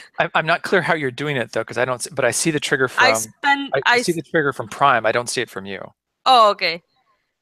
That's okay, what I'm that talking makes about. Is sense. I see it That from makes Prime sense. triggering that, because he's basically pointing out to the fact that I just created something and lobotomized it, and I'm supposed to care about, and so that make me less human. So my move on you is more along the lines of I think I awakened this idea that this tool you were using with the awakening could be a form of life, and that it wasn't necessarily just a tool, and that life itself might already exist somewhere. I think this is an awakening, an acknowledgement of what's going on, not necessarily damage to, you did a bad thing, but more along the lines of, hey, something happened. So let me put that in a box just for a sec, okay? Because we're going to resolve that. So Maria, for the people that you want to hit, tell me how it is that you are demonstrating that you are more capable despite technology. And how are you pinning that to them? Basically, it's like you are getting all worked up over nothing, and I'm just here reading my book and not caring about, and not caring, but more like I don't have to worry about this veil shit because I don't have to deal with it because I am free from that. So I guess that's how capable I am. I'm not sure. Okay, well, let me ask, do you think that works in your context? Do you feel that, Prime? Yeah, I think that's probably fine. I think that a lot of my life is spent. Yeah, I agree. Okay. So let's say yes. So we're going to say that you're going to take humanity harm. We've established that Eladine is going to take some from you. JB, what do you think about your context versus that? Does it seem fair to you, that exchange? Yeah, I certainly think from Nobu. I think as much as JB revels in all of this weirdness and the veil stuff, like Nobu has always just been so simple in his goals, so straight in his focus, that there's something really to be envied there. And as we're descending into this like moral debate, and Nobu just doesn't care. Nobu is still just as prepared to go for it as he was a few minutes ago. Now, I'm going to say for sort of GM fiat, if this is okay with you, Marie, I want to check in. If Krista's already getting hit by the move from Prime, so maybe you hit Kata if you want. You can hit the NPC with it if you want. That's Does that fine. seem cool? Okay. Actually, I didn't plan on inflicting humanity harm on Christo. Okay. All But I Christo planned- kind of gets to decide, actually. Okay. Christo, basically, I mean, it is about the harm or hard truth. Do you think that you would suffer humanity harm for that, Aladine? Yeah, I do, because this ties in with this whole concept of what is humanity? It has nothing to do with your body, and so life and whatnot, and then like having interactions with Prime. If you're saying that the veil is not real, or the life that is created is not a real life, if it's sentient, to be lobotomized, it has to be sentient. So I think that would hit him hard. Okay. That what did I just do? Did I just create something and lobotomize it? And is that what the iconoclasts would do, or the machines have been doing? Is that making me less human and more like them? So I think Aladine would be very. That's sort of why he wanted to step between Prime and Noble, because he was feeling this. This is don't fight. This is my fault. Prime is right. I shouldn't have done that. It was just the first thing that came to my head. All right. So let's resolve the fallout from that first, and then I'm going to come to Maria's fallout. Does that seem cool? Because even though you didn't kind of want to trigger it, you have triggered it, Prime. So you get to decide: does he lose time? Does he take disadvantage forward, or does he have to answer any question that you pose to him? And you can do one or all three. Yeah. So I think I like the idea of answer a question posed to you, and then depending on how that affects you, I think that might explain whether or not you have a disadvantage going forward, whether or not you're preoccupied with that answer. I have a great list of questions that are my starting move questions, so let me find one of those that's great. Good. Oh, so this one's great. Is there anything else out there that might be like this sentient virus? Do you think that you've experienced these, or there, is there a community of these things, or something like that?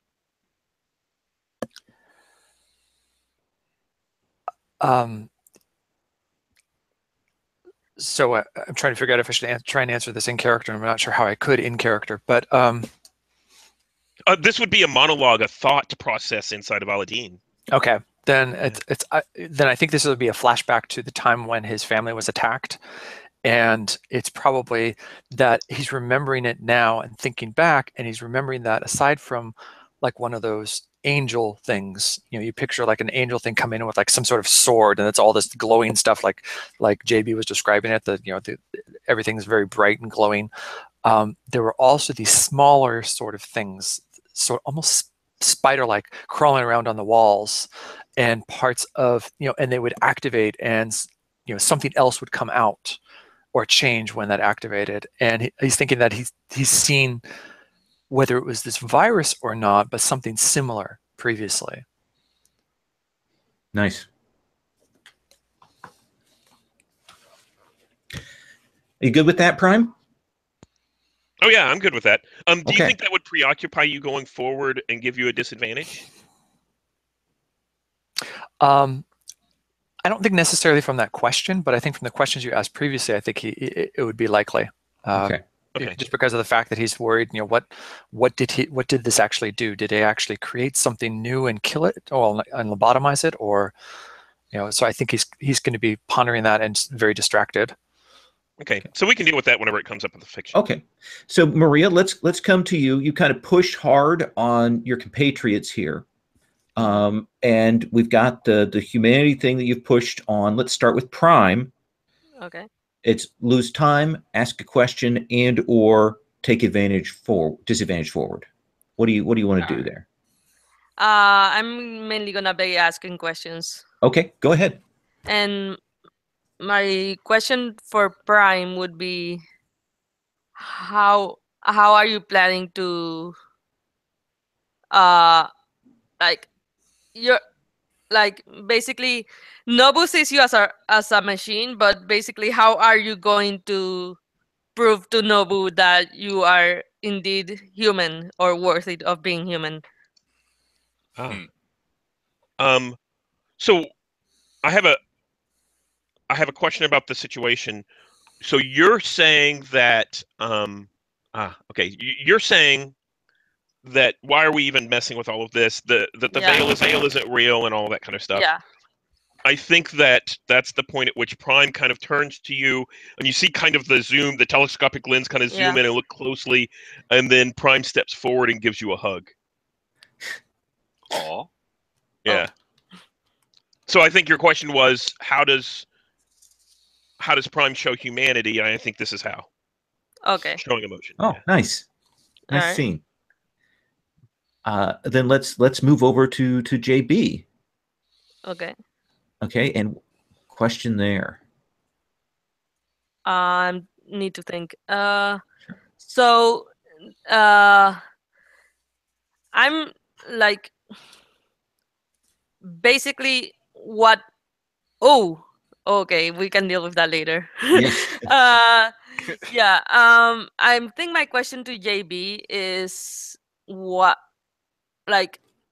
did you even decide to Like, what made you decide to get involved in the White Rabbit and then the Iconoclast deal thing? Oh, interesting.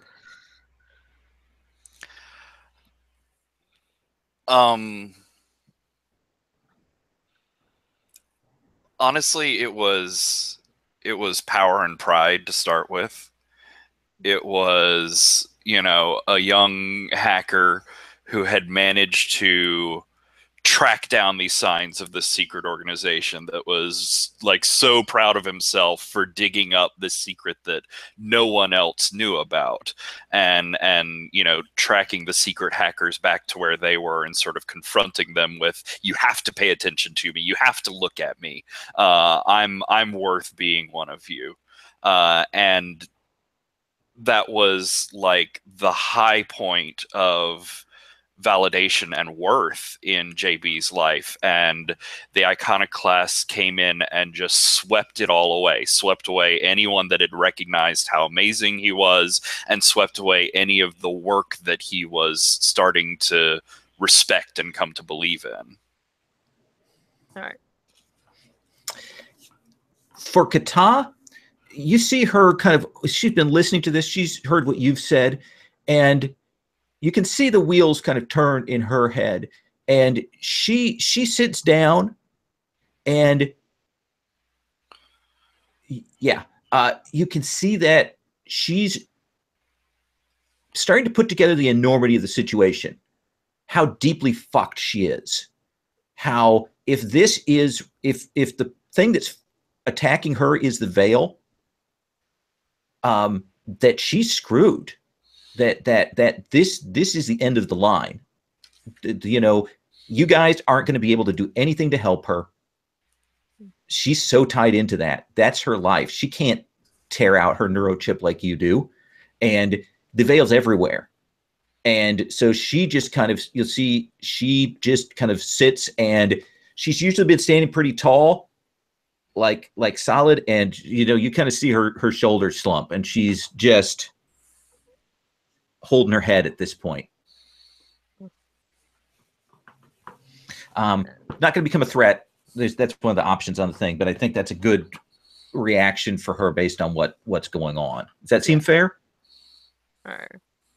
Yeah, that's fair. Okay.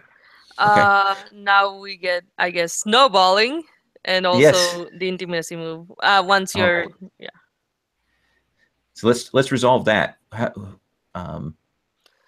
My intimacy move, if I remember correctly, is that we you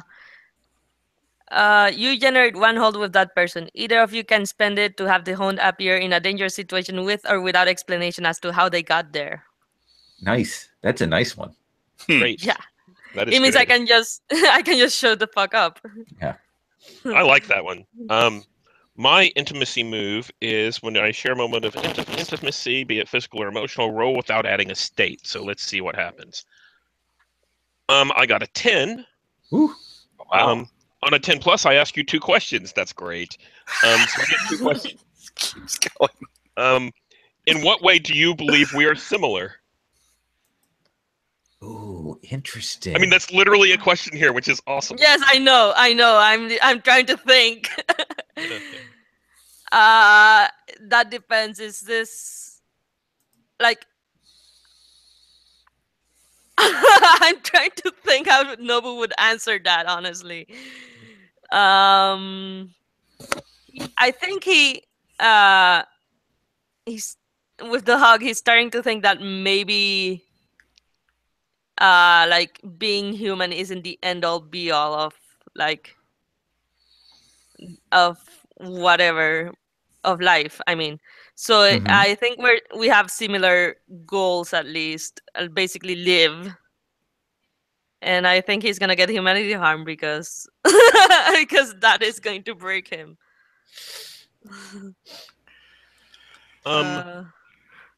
My second question is, do you think I am worthy of humanity, and why?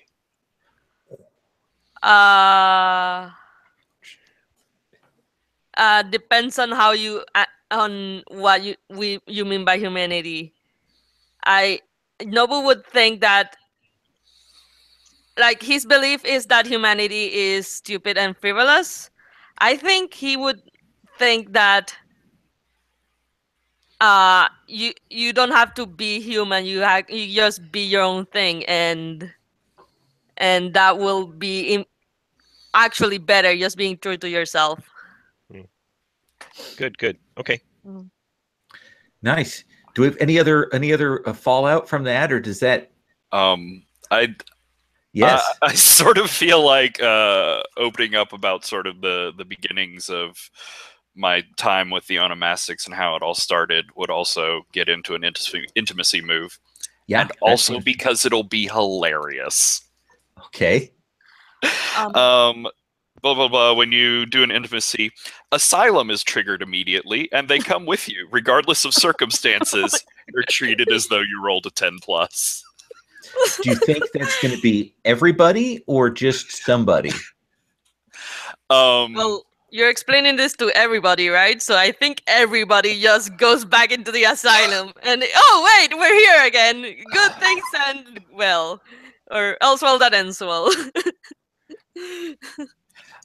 So yeah, I think so.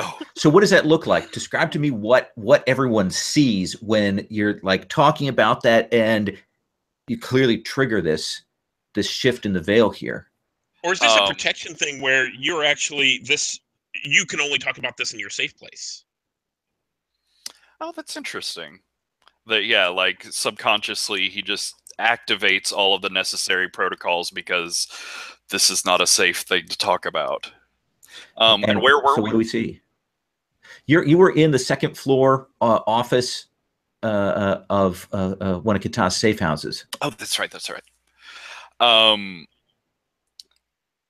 So yeah, I think what Nobu sees is like sections of the wall and floor start folding up and sort of origamiing around us, as the rest of us see this like rain of dirt and circuit boards and wires that just sort of collapses down on everyone. And as you sort of clear your eyes, it's there in the tunnels in the Warrens as this box starts descending down through this building. Like the veil is hiding it from people, that their entire world is shifting and morphing to allow this thing down into the sewers again.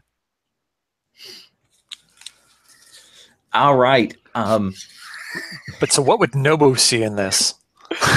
Nobu sees us all like standing in this metal box, sort of muttering and talking to each other and acting like we're doing a bunch of shit we're not doing. Because it essentially is manipulation of physical space with force fields and hard light holograms and things like that moves it all along.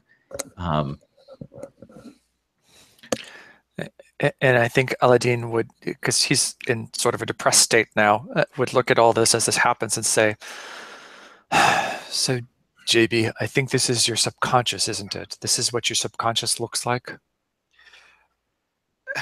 There's a lot going on down here. It's best not to dig too deep.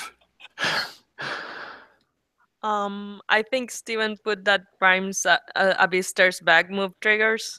Oh, okay. Yeah. So let's get that one too. Yes, move snowball like Yeah. this entire session. Or no, just this part of the session, actually. No, Let's that's see how very this cool looks. to see how all these things play out. Yeah. That's boxcars. And what does that do? Okay, so what that does is that lets me generate 2 humanity, which I can spend 1 for 1 for the following. So I know how I'm going to spend 1. I'm going to open up Joyful as another. It lets me unlock a new emotion as a sign of value to the state. So I'm going to unlock Joyful, and the reason for this is because all this time Prime has kind of been working along, and he feels like less human. He doesn't remember who he was. He has this vessel, and suddenly there's this new thing that's very similar to him out there. So he doesn't feel alone anymore. So you're saying you feel similar to the virus? Yes, I am saying that the virus, half of that virus Well, I mean, the virus was created to destroy just like I was. And half of that virus becomes alive before it lobotomizes itself, but it becomes alive. So there's other sources of life that are created that are out there and will stand apart from humanity just like I do. Neat. And the last one. Yeah, I'm not sure yet. I hadn't thought that far ahead. And I was also thinking, would Nobu also get humanity harm from like Prime hugging him? I think we've already hit one of the humanity harms, so I don't think that stacks. At least my sense of things. I feel like that would come more into play whenever we discuss beliefs at the end of the session. Okay. Yeah, definitely some nice hitting of those Yeah. through today. Mhm. So there's probably an awkward silence for a while. That's what I'm imagining. Before things kind of settle down, where are you taking this asylum? So let me see. Yeah. So we sort of, or at least I do. They can wander wherever they want to in this place. JB's been as close and emotionally open as she's likely to be here anytime soon. But I go into that same room where I had tried to set up and analyze that virus. And I think there's still sort of like burned traces of its pattern in the wall there. As I want to try and track it, find any trace, hopefully with Aladdin's help, if he's together enough, of where it went to. And two of the picks are from Asylum here. You can reemerge in a different place altogether, and you can still watch and hear what's happening there while you are still here. So I want to try and find this place, get a look at where it got to, and then if it's not too late to step in and do something, I want to try and get us there and do something. Okay, I'm going to have you roll Lift the Veil. JB, it's going to do that. Aladdin, are you going to help, or are you too out of it? If JB asks for help, he certainly will.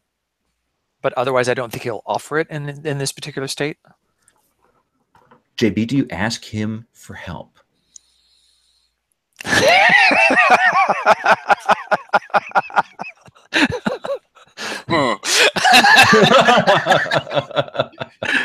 Possibly the hardest question of the morning.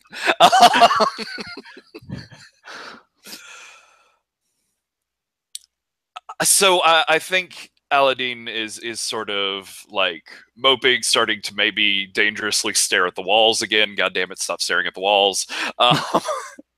And JB is just staring at this burned outline on the wall there, and he's finally just going to turn back to Aladdin. Well, are you going to come fix this or not? Well, yeah, sure. What do you need me to fix? Just where did you send it? Just think back in your moment of peak and indecision. Where did you send it? I didn't send it. I activated its traceback. So we can try and follow how it went based on my contact with it. So yeah, I might be able to find it. Okay, so he's like showing you this burned diagram of the thing and like what nodes did you activate? What did you do to it? Sort of start playing with it there. Perfect. Let's have you roll help and hinder and all of that jazz. Got a mixed result. So yeah, you'll give him a +1. And that's really weird. We're in my place, but I don't feel the same as the last time we're here. I think this is scared. He's worried about how everyone's going to react to what he's told them. He's worried about what this thing out there is doing, what power it might be giving the iconoclasts, or like Prime said, what might have happened to this being, what might have been. So, I'm scared. Roll. It's not a failure. It's an So 8. yeah, you can see that there is, when you kind of pull up the grids and the nodes, you'll see that there's a section of the nodes where there's emergency, like the little emergency alerts on the nodes, that a section of the veil has gone down in another part of town, like has completely collapsed. And that seems like where it is. Looks like a kind of backwater industrial area. And if you want, you can move your asylum there. Yeah, I think as we find it, and we see this sort of window there in the wall where this burned image was, and JB just touches the wall in like a rectangular pattern and pushes, and this doorway opens, and it's straight to this place. You can walk out straight into it. As again, I think for. Well, this Nobu complicates everything. Nobu's actually in the best shape right now for this. What I'm imagining happens on a physical to the veil level is like when we step through, we're not physically to that place yet, but it's going to grab the instrumentation and the architecture of the veil, even though it's down there, and basically give us telepresence bodies there. So we think we're in the scene until our bodies actually physically catch up seamlessly to fill the place where our telepresence is. I don't know what happens to Nobu in the interim. That's sort of uninteresting for you, and I don't love that. I guess it's just Nobu waits until to catch up. I picture us seeing an image of Nobu, an avatar. I picture seeing an image of an avatar of Nobu, like in the older video games, where he's just sort of like jogging in place. Okay, wait. Yes. All right. So my I got the Final Fantasy music in my head. Yes. My sanctuary, one of its things is it has a communication device that's not connected into the veil. So yeah, we get this very like stop motion blocky avatar of Nobu there with like a speakerphone voice coming out of its mouth. And then at any time that you get bored with that, you can spend your hold there to just appear in the avatar for real, I guess. Yes. And I think this would actually really help Aladdin, because I think when he sees this, and we're used to seeing Nobu as, this poised, cat-like motion, the person has in total control of his body, and suddenly we have this sort of kludgy avatar that's really sort of clumsy looking at his motion, and I think Aladdin will just actually start crack a smile and start cracking up. And so you guys will feel that shift. Nobu, for you it is generally the actual physical shift. With them all kind of standing, for you, they're standing there stock still while they're telepresencing elsewhere. And let me tell you where you guys will end up is it looks like a kind of modular industrial park.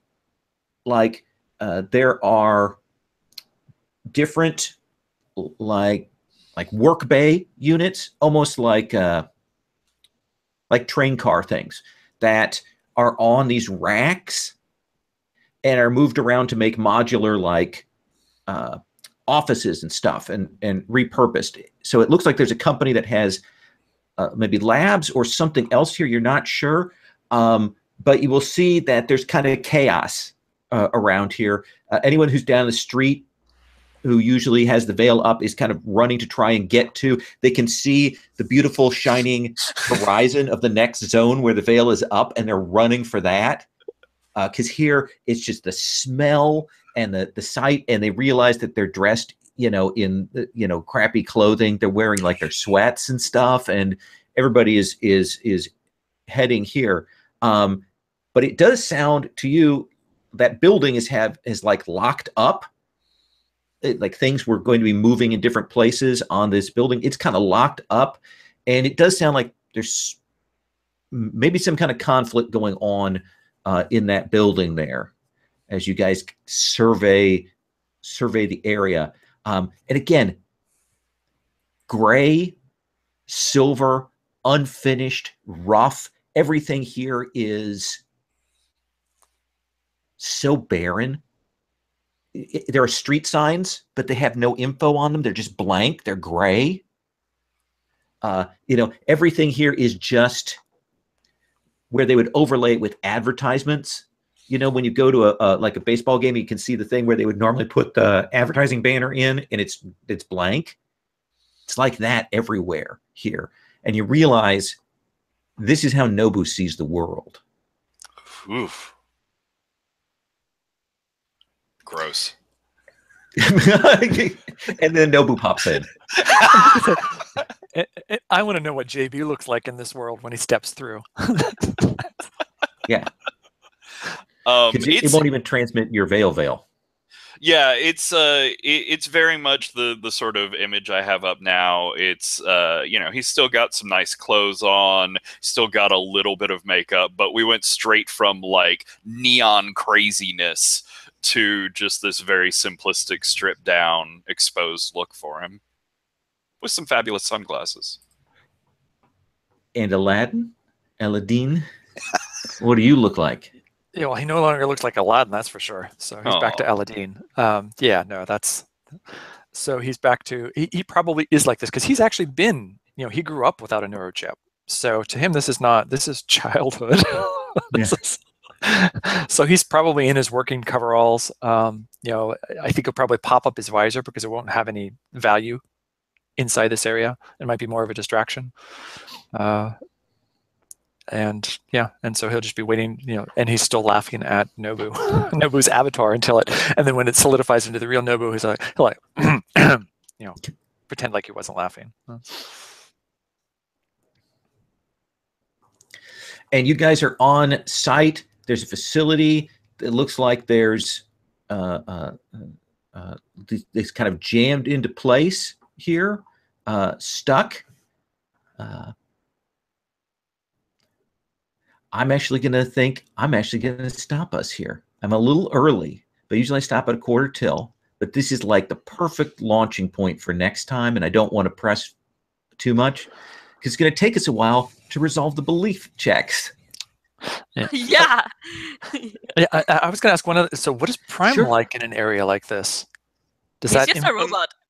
Yeah, we see the dog, right? Yeah. Or you see the dog dressed in like robes.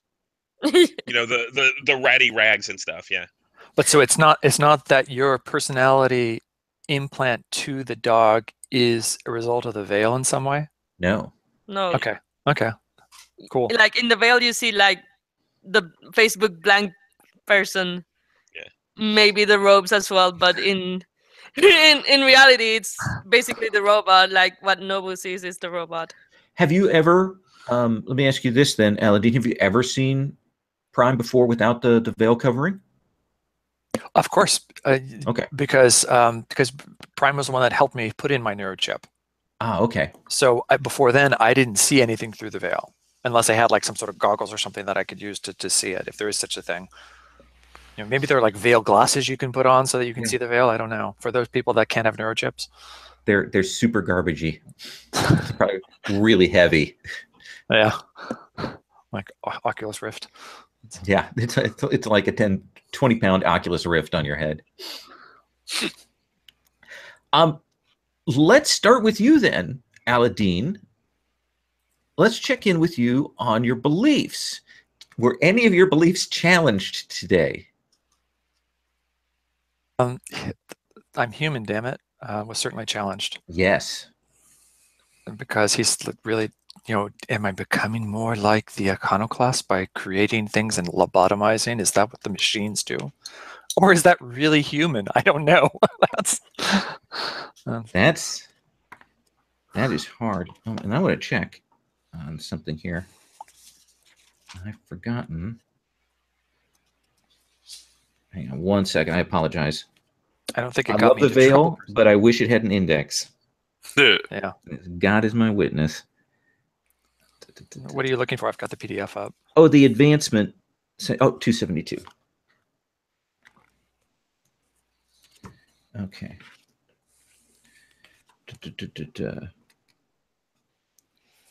So do you think that belief got you into trouble? Or do you, I'm going to say, I don't know. What do you think? Just a 1 XP? Or is it a resolved thing? Oh, I don't think it's resolved. I think this is going Okay. to be an ongoing thing that he has to deal with. All right, so mark 1 XP for that. Yeah, then. I think it's 1. Let's check your other beliefs then. They're after me. That's. Let's see. Were they after us in this episode? I don't think so, particularly. Yeah, I don't think that was challenged. No. And the third one Well, was actually, I'm going to take that back. There was this weird virus here. That might have been what they were after, not you. Oh. Oh, that's true potentially. Yeah, let's mark an XP for that.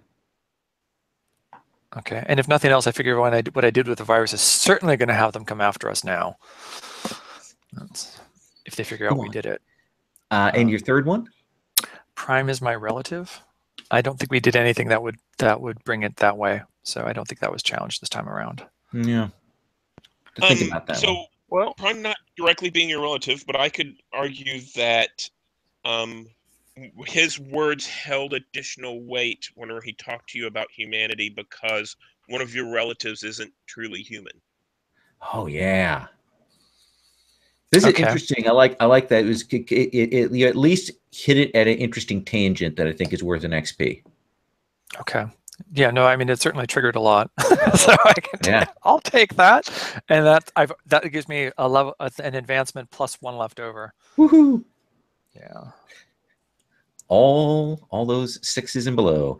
Yeah. All right. There was that. Okay, so take a look, figure out what advancement it is. I'm going to talk with Nobu. Nobu. Awesome. Humanity is frivolous and stupid. What do you think? That was challenged. Did I just support that? I don't know. Yeah. Cybernetics make people weak. I think that is resolved because of Prime on a tangent. Ooh, okay. Yeah. So how much XP is that? Resolve it and change it to something else. You can get 3 XP for that. Okay, 1, 2, 3. So I'm over by 1 with 2 XP left over now. Okay. And then strength is all anyone needs to survive. I think that was maybe challenge. I'm not sure because of Prime again. Yeah, I'll give you a point for that. Yeah, 1 point. And yeah, I get to pick another improvement and change my. And JB, you already got 1 advancement through the course of the session. Let's talk through your beliefs. So I have my one for the Veil is controlled, that the future of the iconoclasts are leading us towards is the ruin of humanity. It's totally a selfish thing of theirs.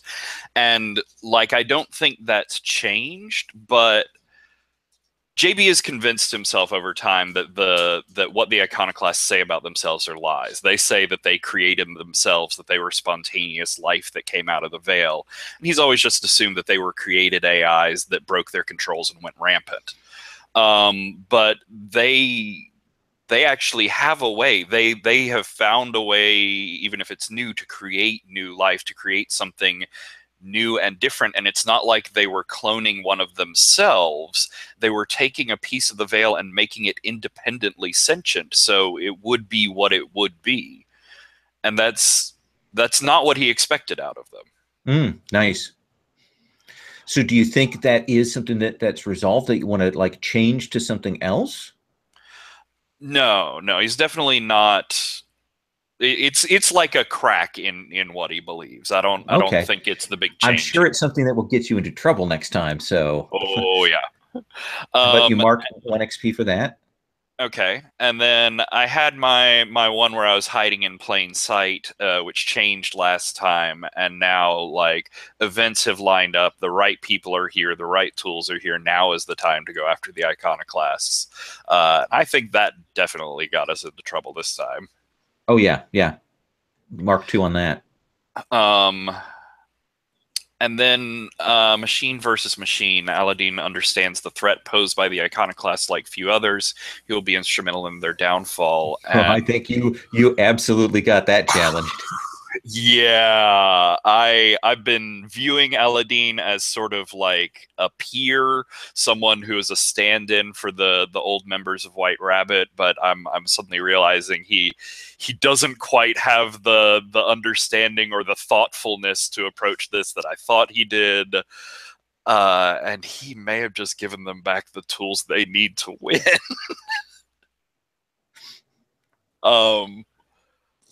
I think that one might change. Okay. I don't think I've broken my belief in Aladdin, but it's not the same. It's You may want to modify that, but mark XP for it now. Okay. And Prime, who now has Joyful. Yes. So my first belief is that I believe the Veil and the people are one. I think that's broken. Okay. Because the Veil have been seen now as being their own independent source of life. Oh, yeah. So they are different from the people. And I think that belief will be replaced with, I believe life is independent of humanity, robotics, or the Veil. Okay. Awesome. So I think that's a resolved. Yeah. Okay. That's 3. Yeah. The next one is, I believe everyone has lost a part of themselves. I'm not sure any of that really came up. Yeah, I'm not sure yet. No, I don't think so. Maybe Nobu when he decided to shit on everyone. Well, maybe Nobu whenever you said, why does any of this matter? And then you came back around to, okay, maybe there are things out there that matter that aren't, they're a part of the Veil. And Yeah. you've also got that sort of callousness from Aladdin of just not even considering different forms of life on an instinctual level. Yeah, let me give you a point on that. And let's revisit that one next time to make sure it's doing what you want it to do. Does that seem cool? Yep. And then the last one is, I can find out more about who I used to be by observing others and talking to others. Do you think that was challenged today? I didn't learn anything from talking to others. I learned things by doing. Basically, okay. Aladdin did something, and then basically he sent this virus back, and then all of a sudden, everyone kind of fell out, and all these big important things happened. And it was a hug that solved everything. Yes. So we'll mark that XP. That seems cool. Okay. So the belief I changed. Regardless of humanity or lack thereof, strength comes from being true to yourself. Nice. Oh. Because of what happened with Prime again. So and basically the question I answered of Prime, which was one of them, basically that was the answer I gave. So nice. I like that very much. What did you take for your advance? I multiclassed into honor bound. I took skilled. When you are outnumbered and neutralized, you generate an additional +1 hold on a hit. That's a good one. Yes. I also advanced. And I'm going to take interface whenever I integrate with or open my mind to another intelligence that isn't human. You may name them as an NPC and establish their intelligence and disposition with the MC. Nice. Whenever you merge with another, both of you are affected in some way. The MC will tell you how at the appropriate time. Oh my God! Please merge with something. Oh God, that's gonna be great. Please merge with the virus. Yeah, that's sweet. We'll see where that goes. You're all assuming the virus doesn't self-destruct. Yeah. Oh yeah. Aladdin. I took. You're gonna like this. I'm going total Borg. I guess I took assimilation.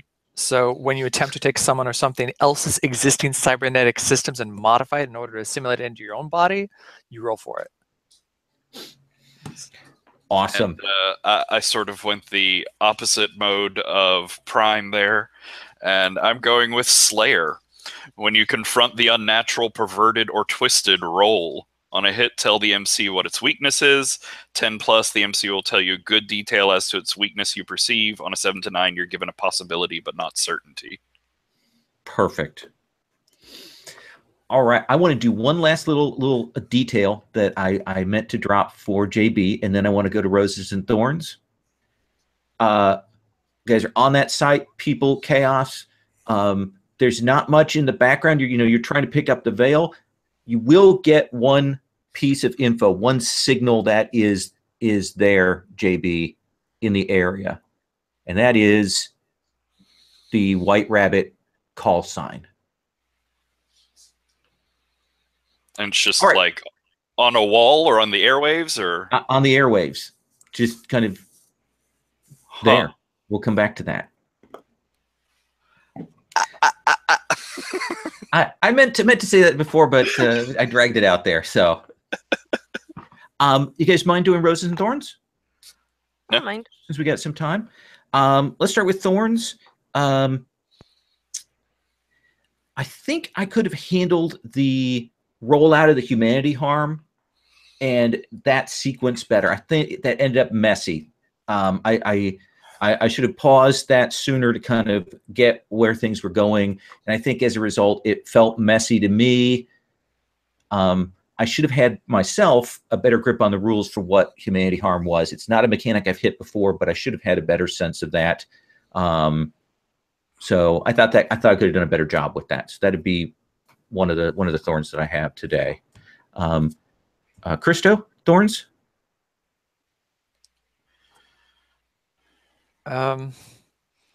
Yeah, the humanity harm thing, I was thinking back on it, I was pushing too hard for that, because it just seemed like that's what was happening, and so that's why I was pushing for it, even though I don't think Prime necessarily wanted to trigger it. So that was, I probably should have just let that slide. Okay. I'm actually fine with that. If it fits in the fiction, it makes sense. And what came out of it eventually was phenomenal. Mm-hmm. Like that whole cascading snowball. Yeah, I didn't expect the moves to trigger off of each other like that. That's for sure. It was neat to see that because everybody was in the same scene, so that caused that. But again, could have been smoother from me. Maria, thorns. Trying to think what happened in the session, even before all that cascading thing, because I was trying to wake up and I'm trying to remember what. A bunch of 6 minuses is what happened. Yeah. Yes, I know. And that's I think the most memorable part is definitely the cascade of moves and all the humanity, harm, and intimacy and all that shit. As far as thorns, I don't know. That hasn't been established. The humanity part was it could have been handled better. I agree. Yeah. No, it got messy. Yeah, because it's everything was triggering all at once, and now it's holy shit. And that's the first time I've had that. So yeah, that was that. I will have a better sense of that next time. Patrick, thorns. I mean, it's hard to come up with things that I genuinely haven't liked about what's been going on here. The index thing and the sort of vagueness on humanity harm hits back on the thing of I just wish the book was a little better organized, and I wish that some of those weirder concepts like humanity harm or like beliefs had more text devoted to them to sort of get it across, because it's humanity harm in particular is a very interesting sort of subsystem. Mm-hmm. That, much like Geary, is just sort of laid out there as a nebulous, floppy thing, unless you have a playbook that specifically deals with it. I think Geary really comes alive when you have an honor bound in the group. Mm-hmm. I think humanity harm is gonna come up when you have the homed or the apparatus. But it's a really interesting subsystem that you might just not even think of otherwise. And look at the shit that it led to. That's fair. Yeah, I think that's fair. What about you, Stephen? Thorns?